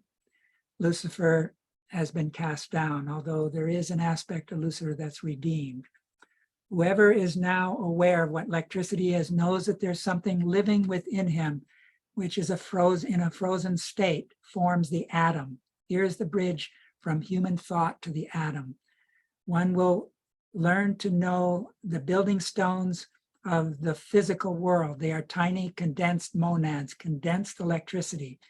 In that moment, when human beings realize this electricity, this elementary occult truths about thought, electricity, and the atom, in that same moment, they will have understood something which is of the utmost importance for the future and for the whole of the sixth post-Atlantean epoch. They will have learned how to build with atoms through the power of thinking. So here, you see, when we speak of electricity, we enter a sphere that presents a different aspects to the imaginative vision than that of the other spheres of nature. So long as man remained within the light, within the world of sound, that is to say, in the sphere of optics and acoustics, it was not necessary to judge morally that which appeared in a stone, a plant, or an animal, either as colors in the sphere of light or a sound in the world of tone. It is not necessary to judge these things morally because he still possesses an echo, weak though it was, of the reality of concepts and ideas. Electricity, however, drove out this echo of the spirit. Modern physicists have conjured and juggled about with electricity in a strange way. Without the least suspicion, they imagine the atom as something electric. And through the general state of consciousness of the present time, they forgot that whenever they think of an atom as an electric entity, they must ascribe a moral impulse to this atom, indeed to every atom. At the same time, they must raise it to the rank of a moral entity. But I'm not speaking correctly, for in reality, when we transform an atom into an electron, we do not transform it into a moral, but into an immoral, in capital letters, entity. Electricity contains, to be sure, moral impulses, impulses of nature, but these impulses are immoral. They are instincts of evil, which must be overcome by the higher world. The greatest contrast to electricity is light. If we look upon light as electricity, we confuse good and evil. We lose sight of the true conception of evil in the order of nature. If we do not realize that through the electrification of atoms, we transform them into carriers of evil, we do not only transform them into carriers of death, as explained in my last lecture, but into carriers of evil. When we think of them as atoms in general, when we imagine matter in the form of atoms, we transform these atoms into carriers of death. But when we electrify matter, nature is conceived as something evil. In another place, he says, we imprison ourselves when we conceive of the world as atoms. We enter an occult imprisonment. So the the acceleration of the fall of man, this is the intellectual fall. It's a second fall. The four horsemen of the apocalypse, the horse represents thinking, the rider, the human being. And so we descend from the white horse. The rider still has a crown, a golden one. It's open to the spiritual world above. He has a bow and sure aim. And there's a purity in the soul. But then the next is the red horse. He descends into the Luciferic astral, where the blood is involved and passion. And the rider has a sword, and strife and war come onto the picture. The next step of the intelligence going down is in the realm of the black horse, Ahriman. The rider has scales. He weighs and measures and counts. That's modern science. But modern science leads through the threshold with all of these subnature endeavors to penetrate the atom, etc. And that leads to the pale horse, which is beneath the boundary of matter. And there the rider is death, and hell follows behind him, the book says. So we have to raise thinking back up, and that's what the five-pointed star, six-pointed star, seven-pointed star relate to. And all of these sevens relate to each other. So the seven seals are the imaginative world, the seven trumpets, the inspirational world, and in the seven letters, we're in the regular human world where we have to raise our thinking up higher.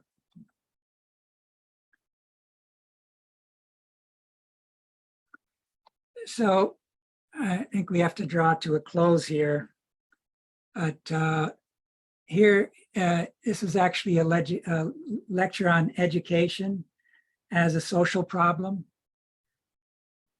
Here, Steiner says, intelligence, human intelligence inevitably becomes evil and the potential for rebirth. In the coming centuries and millennia, this intelligence will become something very, very different. Even today, it shows a tendency towards what will become in the future, a tendency merely to grasp what is error, untruth, deception, a tendency to ponder only what is evil. The mystery pupils, and especially the initiates, had known for some time that human intelligence approaches its development towards evil, and that it becomes more and more impossible to recognize the good through mere intelligence. Mankind finds itself today in this transition. This is one of the reasons initiates call themselves men of anxiety. Indeed, if one observes the evolution of mankind from this aspect, it causes anxiety precisely because of the way intelligence is developing. It is not for nothing that it fills modern man with pride and haughtiness. This is a pre-taste of intelligence becoming evil. If man were not to develop anything else but intelligence, we would become an evil being on the earth. It is not in vain that precisely through the anthroposophically oriented science of the spirit, another element will be added by taking in what can be gained through a renewed perception of the spiritual world. This cannot be grasped by intelligence, but only if we take into ourselves what the science of initiation brings down from the spiritual world through vision. But something quite objective is necessary here. At this point, we confront a deep secret of Christian esoteric development. If the mystery of Golgotha had not taken place in the course of Earth evolution, human beings could not avoid gradually becoming evil through their intelligence. Inevitably, they would fall prey to error. He goes on to say that through the deed of Golgotha, on Golgotha, the Christ being has implanted the potential in each and every human being to not just experience the usual physical birth, to undergo a second birth, a rebirth. However, in order to prepare this higher development, we need to approach the mystery of the true nature of the Christ being in freedom and with clarity of thought. We need to understand that, quote, a general concept of God is not the Christ concept. The Christ concept we must find in ourselves by advancing beyond the phenomena of nature, unquote. We are informed that not to know God, whose creation is embodied in nature and cosmos, is an illness. And, quote, to be unable to recognize the Christ is a misfortune. The neglecting of an opportunity offered by life, by experiencing in the course of our life something like a rebirth, we may arrive at a concept of Christ. This rebirth through Christ as a being may be found in man, could not be attained prior to the mystery of Golgotha, unquote. We must develop our intelligence, for we must not become an unintelligent, but in striving to develop it, we are faced with the temptation to fall into error and evil. We can escape. We can escape this temptation only if we acquire a feeling for what the mystery of Golgotha has brought to mankind's evolution. We shouldn't suppress intelligence, but rather transform it by permeating it with the Christ principle. So that's education. These are just the timing, how recent in the 1950s. These are the foundation for this digital world, moving from analog to digital. It just gives some little quick time frame. These are artificial intelligence and its spread. We're developing a global brain. These are data centers. Steiner tells us that factories are like holes in the universe. They have no real higher spiritual dimension. And he says that here, these data centers, which are all over the planet, spreading rapidly, are hidden from us. As we begin to collectively cross over the threshold into the eighth sphere with our specter-like thoughts and progressively merge with our machines, we begin to engender cosmic meaninglessness. Quote, if mankind does not comprehend the fact that it possesses thinking in order to apprehend itself as spirit, it does not take hold of the task of the fifth post-Atlantean period. It has cosmic meaning when a man kindles fire by using a flint, making the sparks ignite the tinder. He is connected with nature. Through modern industrialism, we have abandoned cosmic nature and value. In our kindling of electric flames, there no longer lives any cosmic significance. It has been driven out. A completely mechanized factory is a hole in the cosmos. It has no meaning for cosmic evolution. The human will is inserted in it without its having any cosmic value. Just consider what this means. It means that since the middle of the 15th century, we have developed a knowledge that is specter-like and does not touch reality. More and more, we employ machines and carry out industrial activity, and the will inserted into that activity is senseless for world evolution. This shows the development of semiconductors. The largest part of them are in certain markets, like in Taiwan right now. The company that makes over 70% of the top chips, they do 54% of chips in general. And they are now planning 2 plants in Phoenix, Arizona area. Samsung in South Korea has the second highest share, followed by another Taiwan company. And the US has been denying China now through the CHIPS Act and other ways. They're trying to prevent China from being able to have access to these high-end chips. And here's just showing information media that includes television and film, music, print, video games, the internet. 6 companies control 90% of that. And these companies make billions of dollars and hire billions of people. So we're up against these huge enterprises. Around the Earth, we have like 445, 50 satellites. And every year, there's a huge amount of these being sent up by SpaceX. The US has created the Space Force under President Trump. So we're bringing the war to the heavens. This is a space vehicle that recently did a secret, it's called the X-37B. It went for 908 days. It's controlled remotely. It's top secret. Rudolf Steiner spoke of a future time when we would, quote, have wireless installation undreamt of by our ancestors to transmit our thoughts all over the earth. And what good does it do us? Question.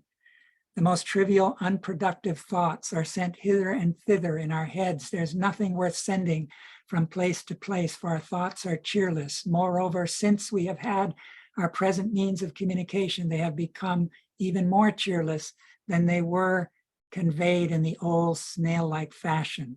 A few years earlier, Steiner had indicated that, quote, people will master the forces of nature to a high degree, as we have seen with wireless telegraphy and aeronautics. It is not without consequence whether the air is filled with spiritual thoughts or filled with thoughts of material needs. This will engulf the entire planet. We're looking into an age when humanity will intrude in large measure into air and light-filled space. What will be the fruits of this age? Seen in their true form, it can be said that these electromagnetic waves will work back into the forces of the earth. Then, according to good and evil, earthquakes and earth tremors will appear as the effects of human deeds. So here's Elon Musk, who recently bought Twitter, which is seen as a main area of communication. He spent $44 billion. He's in the process of sending up 12,000 to 42,000 of these Starlink satellites. He's in the process of developing a Neuralink so that human beings will become cyborgs linked to the networks. And this is SpaceX recent yearly sending up of satellites, 67 in 2019, 365 since March 2020, September 677 since September 20th, 1,300 since March 21, 1683 September 21, 1,919 since March of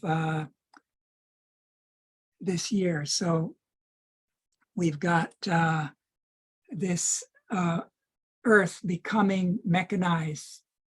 Steiner indicated that among the greatest frustration for these doppelganger beings is the fact that under current conditions, they need to depart from the organism just prior to death. If these very intelligent doubles which inhabit the human subconscious can succeed in inspiring technoscientists to engender a new technosapien species, which would involve replicating the 3D electromagnetic doppelganger and transferring it from the biological human host to a suitable robo-sapien body, which the double can inhabit, humanity would thereby empower these beings to incorporate into this independent hybrid humanoid species. Uploading and downloading human consciousness are popular themes that have entered popular mainstream culture. See, for example, Netflix series Upload. How better to lure human beings into cooperating in this sinister plan than to link it to the illusion that thereby human beings will transcend their biological limitations and gain immortality. In other words, the transhumanists and posthumanists who are promoting the so-called nerd rapture have taken the irresistible bait. The singularity that we are approaching at hyperspeed can be seen as an Ahrimanic pseudo-spiritual initiation, a means of transcending the mortal bonds of flesh. What is the long-term aim of these Ahrimanic beings? According to Rudolf Steiner, quote, they would like the world of the animals to disappear the physical human world to disappear, the plant world to disappear. Of the mineral realm, they would wish only the physical laws to remain, but in particular, they wish that human beings should be removed from the earth, and they would wish to build a new Saturn consisting only of machines, a new world of nothing but machines. Anyways, I won't go into that any further. So let me end there and switch back to. So I realize this is all very heavy material. No, it's not heavy, but it's definitely, yeah, this is one of longest lectures what we have in our history. So it's nice, of course, to split it like in 3 of them. So, but yeah, thank you so much, Florian, for such intense experience. And so if you have strength for questions and answers, so we will do this. Yeah, but you know, I would propose to make a 3 minutes restroom or sip of water break, and we will be back fresh. Yeah. Okay, sounds good. Let's take 3-4 minutes, guys, and we will be back. Thank you. Thank you.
So I just find that interesting that you do that in your offerings, because I do feel that it takes away from the depth of what you're bringing forward, which is this higher arch of where do we find the middle and the Christ and the true task of our time, and how can we have our own experiences of where we want to be in this and our choices that we will be held accountable for. In making our own decisions and creating where we unite in something rather in separation through politics. So I just wanted to share that because I really appreciated what you were saying. I really could follow it. But then when you bring in your political views, which are significant to you, even though you could justify it in anthroposophy, we could justify lots of people in politics as, you know, whether they're the right or the wrong or the good or the bad, or, you know, what are they doing there? So it's just kind of sad to me because I really appreciate what you bring. And I feel like it kind of takes away from what you're bringing, which is so important for us to understand these two streams and the middle, the arch. Where do we truly unite? That's where Rudolf Steiner wanted us to go. So I just would like to share that. Yeah, so let me say that Rudolf Steiner brought the threefold social order into a time when political factions had a certain similarity to what they have today. The left and the right were extremely powerful in the period after the First World War, especially. And he didn't refrain from talking politically about the different parties and individuals who were involved, whether it was in Germany, France, England, the United States, etc. He brought the threefold social order, which says that these three spheres should be kept independent from each other. the modern political movement in the United States, for example, which I touched on when I mentioned the former president, Donald Trump, is very extremely polarized. And both sides, the liberal and the conservative, represent this same divide that's been there in political life, repeated in many different forms. So the theme I'm referring to here has to do with the mystery of good and evil. And yes, it's true, we need to find the middle between the Luciferic and Ahrimanic.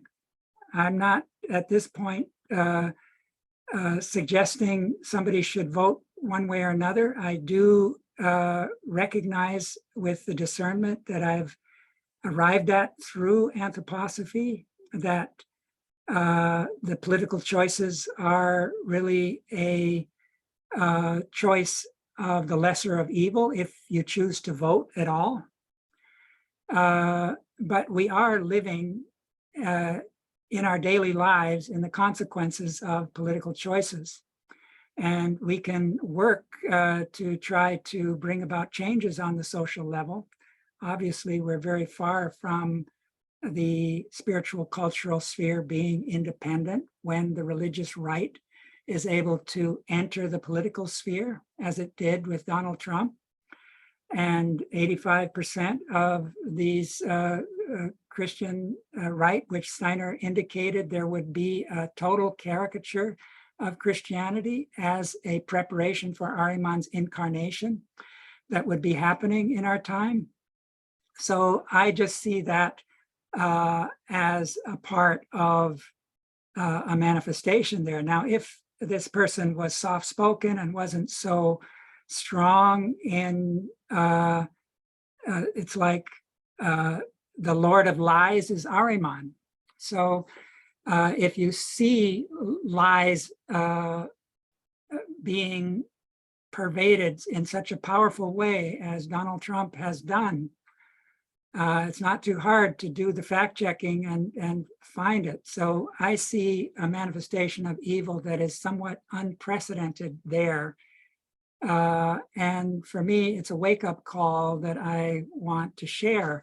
There's somebody who's writing out of Anthroposophy, at least claims to be. His name is Ron McFarland. He's written one more recent book. He's a very prolific writer. He lives in Canada. This book is called Spiritual Warfare in the 21st Century, Donald Trump versus the New World Order. And it has on the cover a picture of this Michel Angel with Donald Trump head on it. And right, but you're assuming that no politicians have ever lied before, except when Donald Trump came onto the scene. You're making an assumption that this whole thing that's happening in the heavens hasn't been going on. It's been going on since the 1980s. So what you're saying is that when Donald Trump comes on the scene, all of a sudden he's a loudmouth and he brings it forward.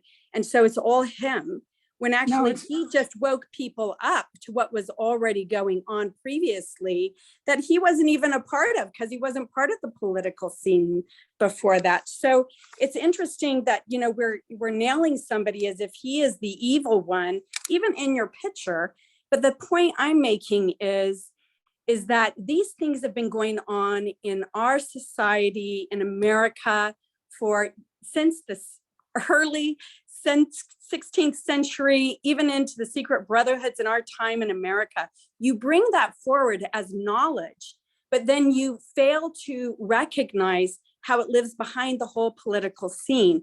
And now you're bringing, well, he brought up lying where it's front and center. Yes, but it's been going on forever. So you mean to tell me that all anthroposophists were asleep, where all that lying was going on, that no anthroposophist recognized HAARP was working in destroying our spiritual spheres in the universe? So this is just really interesting that you're kind of still going on about this and blaming it all on Trump. This has been going on in our political arena for some time now. And I just feel like if we're really awake, we would see that it's not just one person. I think he just woke people up because of his bombastic perspectives. And I think there were a lot of sleeping people. So it's just really interesting that in our society, we're going to go in condemning instead of recognizing how this has been going on for years in our society. And we are karmically responsible because we live in the United States, how these secret brotherhoods have been able to continue to act. So I think instead of just focusing on one individual, we need to look at the whole perspective if you're going to bring that forward. And I think that that's important. I've spent 20 years studying the so-called deep state, and what is spoken of more recently in political spheres is often a very shallow and distorted version of what the deep state actually is. And I'd be ready to present another presentation that deals with that, going back to the period when the First World War, Second World War, etc., up to our own time, and how these brotherhoods have been working and through whom and in what fashion. So I'm not naive about the fact that the deep state is working through the presidents of the United States since back when the League of Nations was formed and the United Nations, etc. That's there can be shown through historical evidence. And now that would be very interesting to hear, Florian, because the thing is when we look at, the people who are sending the satellites up, he wasn't even born when all this stuff was going on. He just was born in the right stream, in the right family, carrying it forward. So we blame them for things that have been prepared for hundreds of years in advance. So it's nice to point a finger at somebody, but it's like we really should be looking at the whole perspective instead of just pointing a finger at one situation. And I feel like with Donald Trump personally, he woke a lot of people up to a lot of people who were asleep and brought things forward. And I'm not saying that's good or bad or right or wrong or anything else. It's just very interesting how it's the topic of the day and everyone points a finger instead of looking at the whole history. So I would be interested in you presenting a history if that works in Chicago's time period. So thanks for offering that, because I think when you point the finger, you're lacking this whole understanding of how this deep state has really worked, into the banking systems, et cetera. So my wife just asked me earlier today what a box was doing under this bench that's behind me. And I could barely lift it. I had to drag it across the floor. It has books that are all related to Donald Trump, his history, his background. I'm not saying these things in some superficial way. Look at other people besides him, because there's other people besides. Other people who have different opinions of Trump are included in those books. Well, I'm not talking about focusing on Trump. I'm talking about, why don't you focus on the banking families? Why don't you show the whole history of that? His family wasn't a banker. And so the thing is this, you're focusing on one family, one stream. Where's the Rothschilds in this? We know all about them. We've known all about the secret brotherhoods that are out there. You're focusing on one person, and you're missing a whole other group that's worked for years before him and his family even came. I'm familiar with that group, but they're not incarnated right now. Florian and Becky, you guys are absorbing all time for this particular question. Right. So my apologies. Please move forward. Becky, can we just arrange some presentations specifically for this topic on deep state, etc., and have long conversation. Sure. So thank you for it. So Leon, your question, go ahead. Well, unfortunately for you, I want to underline what Becky said. I was shocked when you mentioned Donald Trump by name and no one else. And when you put him in the same sentence as Adolf Hitler and accused him of racism. There's many things you're going to be accused of, but I haven't come across that in him at all. And so I question these aspects of judgment in these later times when there's no Rudolf Steiner comment on what's going on. That's all I want to say.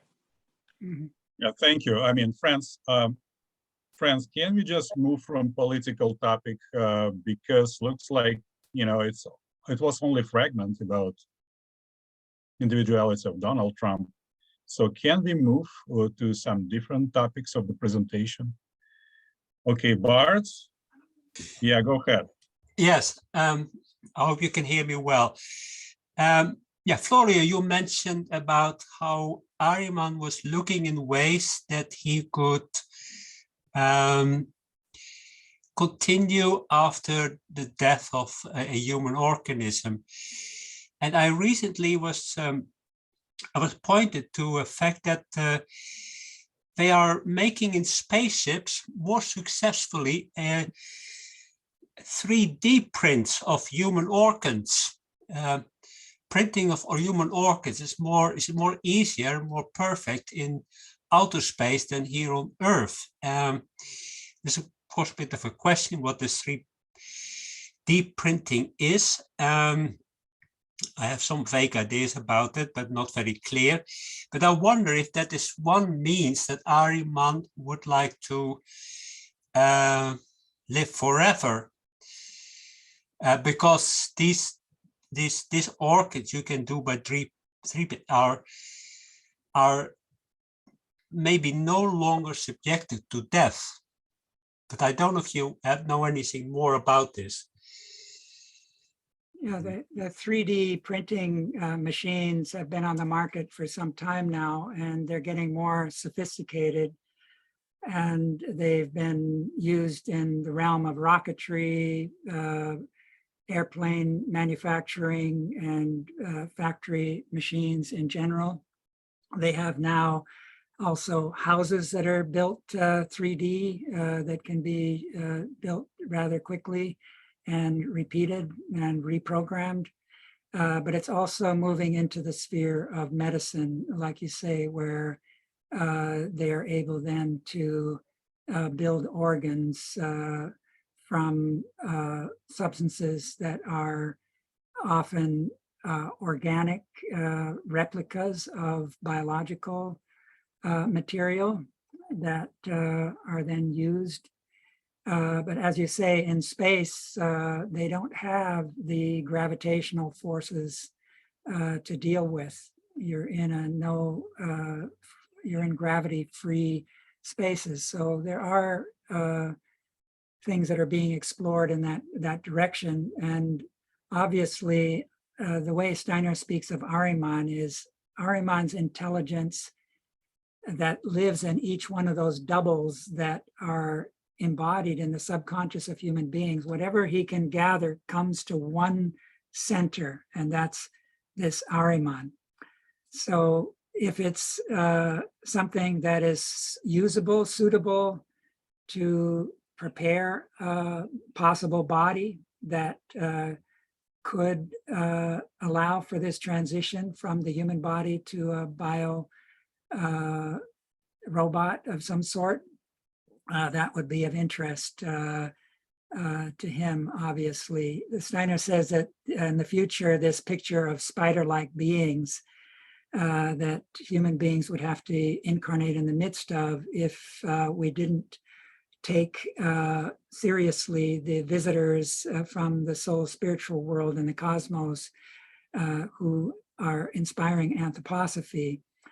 That this has to do with the return of the moon. These spider-like beings, and you can recall that search engines are really spiders on the web. So this picture of spiders is already there as a metaphor in these search engines, which have names that relate to spiders in some cases, that they would rise from the level of a biological or from a mineral to a biological level that's between the present plant and the mineral.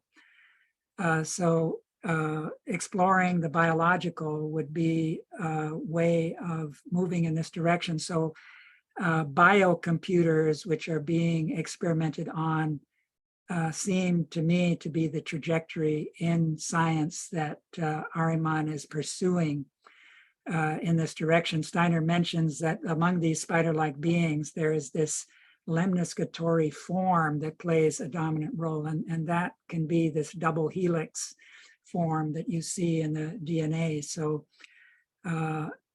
anyways, that's sort of just a picture of the movement in that direction, and DNA manufacturing is a way of constructing on that level with nano technology. Thank you very much. So, dear friends, can we just agree so no more political topics, right? Okay, so Sophia, go ahead. Thank you so much, Florian. Just loved it. And also to you for Rudolf Steiner Center for bringing it. And I just wanted to build on the last topic that you just had, what you just said. Can you say more about the relationship between the guardian of the threshold, the lower guardian of the threshold, the Ahrimanic double, and now the impact of these spider beings? As a therapist, I deal with this often, and whatever light you could shed on this, I would appreciate. Thank you. So I'm wondering if you could repeat the first part of your question again. I didn't. Okay. Right. I'm curious to see if you could add any more between the relationship of the guardian of the threshold, that is the lower guardian of the threshold, as we move into spiritual worlds, the transformative higher I taking hold of that lower guardian, the relationship of that lower guardian to the Ahrimanic double, and just leave that. That's the first part of the question, because I see a relationship with this to these people who have been attacked in their psyche, their innocence, their will, they've been abused or whatever through trauma, and what they speak about these spider beings. So I would love any insights you have. Yeah, I think one of the pictures Steiner gives of the guardian, I think this is in the lecture series, a microcosm and macrocosm.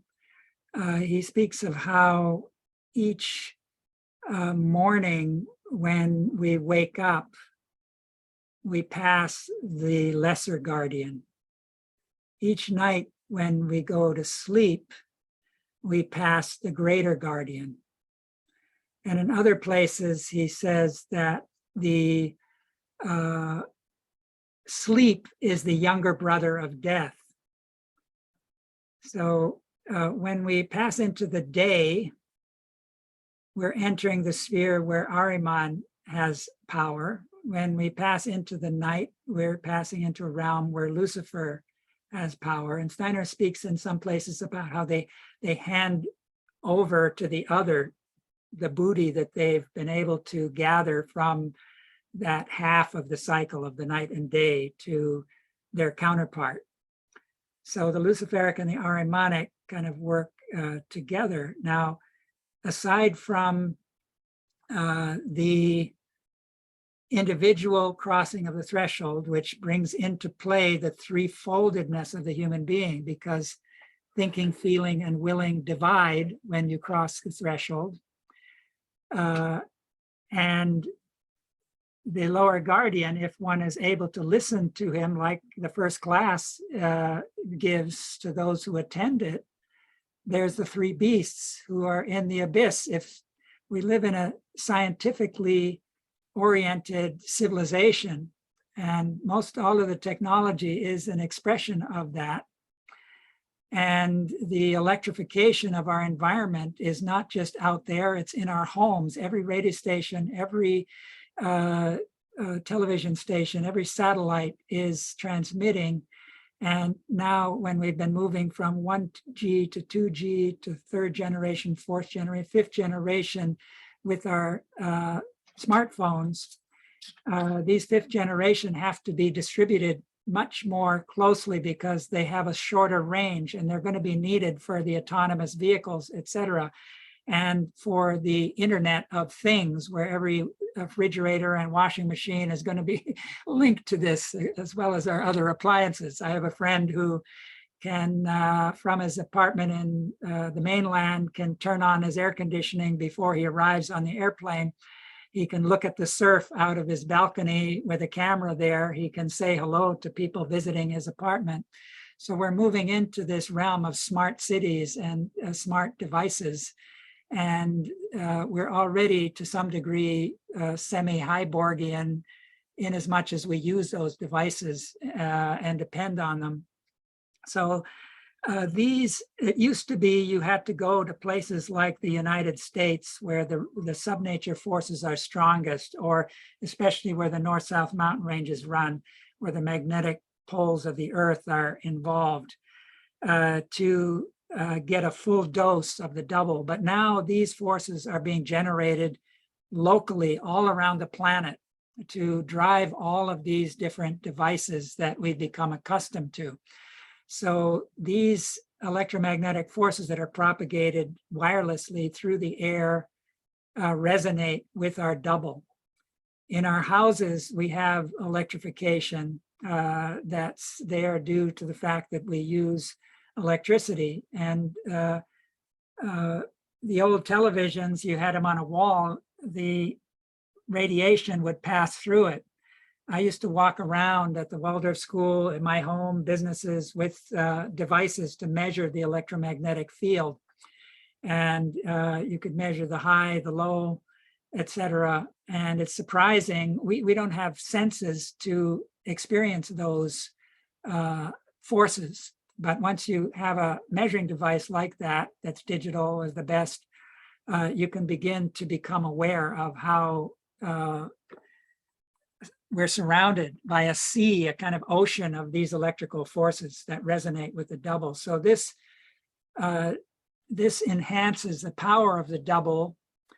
And in order to counter that, we have to take the remedy that Steiner mentioned in his last letter to the members, that our civilization as a whole is tending to, with technology and especially these sub-nature forces, he singled out electricity, heading down into the abyss. And that the only real antidote was to rise as much above nature as we've descended below it.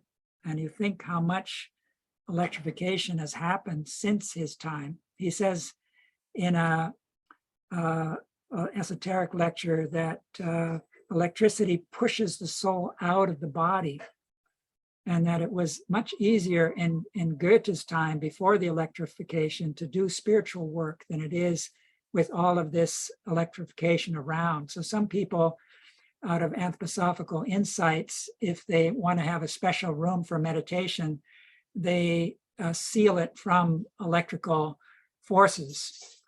And anyways, you can only do that to a certain extent to control those forces in your environment, in your home. But this picture of the spider-like beings that I related to the search engines, this Steiner indicated would take place when the moon reunites with the earth, which is about the 8th millennium. In fact, a little before that. And that all of these thoughts that we've developed, these spectral thoughts, take on substance. So the moon is right now keeping the 8th sphere at bay. The 8th sphere is the sphere inside of the moon, and it relates to the interior of the earth, especially the 6th layer and the very innermost layers of the earth, which are the kingdoms of the adversarial forces. And as long as we live in this spectral world of thinking, we're being pulled in this direction where, as Steiner said in that quote I gave, that intelligence will become evil. Because on a macrocosmic level, the earth is the head of the Adam Kadmon, the macrocosmic being. Where Steiner said in the 5th Rosicrucian initiation stage, the communion of microcosm, macrocosm. The sixth is expanding into the macrocosm.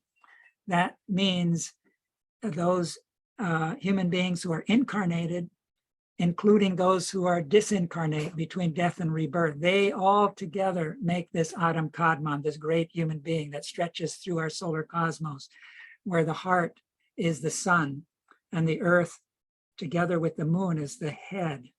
So the moon relates more to the cerebellum, the earth to the cerebrum. And there's many mysteries connected with that, but I don't think we can get any further into that at this time. But we're dealing with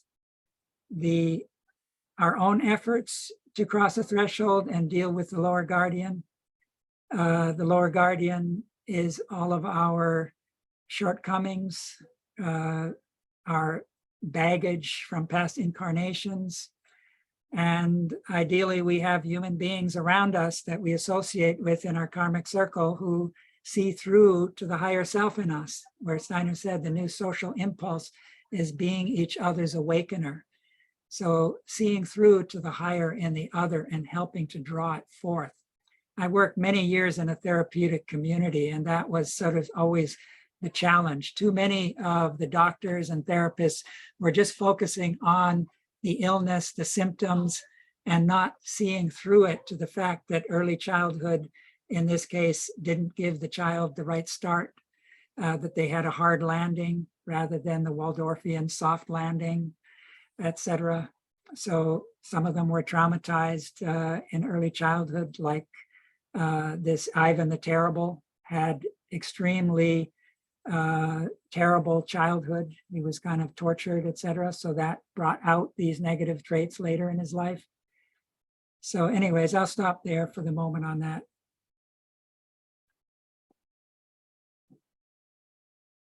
Thank you very much. So dear friends, we are working 2 hours and 42 minutes. So I think this is the longest presentation in whole history of our branch. Yeah. Okay, dear Florian, I think it's time to say thank you so much for your super intensive presentation. So dear friends, so the session will be recorded. And I specifically will ask Florian, maybe he can provide PDF of all his slides. And, you know, I'm also thinking maybe it must be in print and, you know, printed as a little brochure. And, you know, in order to get familiar with all this very nicely done slides. Yeah, but as program committee chair, I would like to invite you for our next event, which will be next Wednesday. So, and this is 11 a.m. workshop with Ari Torresen. So, and we're asking $15 of fee of donation or contribution for it. And right after Ari Torresen, so we will meet John Beck, who is editor of Being Human for many, many years. Now he's, looks like he's not anymore. So, but he giving a very interesting workshop and 2 lectures. So it's will cover 2 days. This will be in person and Zoom presentation. So, and yeah, again, Florian, thank you so much for your time and for your energy, for your knowledge, for your love to us. And dear friends, please feel free, unmute yourself and say thank you. And thank you very much for attending our sessions. Thank you. Thank you for hosting this, Andre, and to your colleagues at the Rudolf Steiner Center in Chicago. And people can email me questions, and I'll try to see what I could do to answer them if they'd like. If you can provide PDF copies, it will be great. Thank you so much, Florian. Thank you. Thank you all. Thank you so much. Thanks, Florian. Thanks, Thank Florian. you for your patience. Andre. I know this is all pretty heavy stuff. What is your Thank you very email much. again? Appreciate it. Thank you. Florian, what is your email again? It's Florian Sydow at gmail.com. Thank you. Thank you. I will be in touch. Thank you. Wonderful. Okay, thank you. Bye, I Helena. apologize for the length of this. Well, Thank we you, know it, Florian, so it's pretty normal for you. Bye-bye. Okay. Blessings. Yeah. All right, Florian, I will call you just shortly Okay, to say thank you again. okay. Okay, goodbye, friends. Thank you, Florian. Thank you, Andre. Oh, very welcome. Amazing. Amazing. Andre, is it cold in Chicago? No, it's pretty warm. Okay. It's about 12 Celsius and pretty sunny. Okay. Yeah, it's kind of reminds me spring weather. So it's pretty amazing. So in end of November we have such temperature. Yeah. All the best for you, and thank you for arranging these great lectures. Absolutely. Thank you. Join us for the future presentations, please. Yeah. Bye, Helena.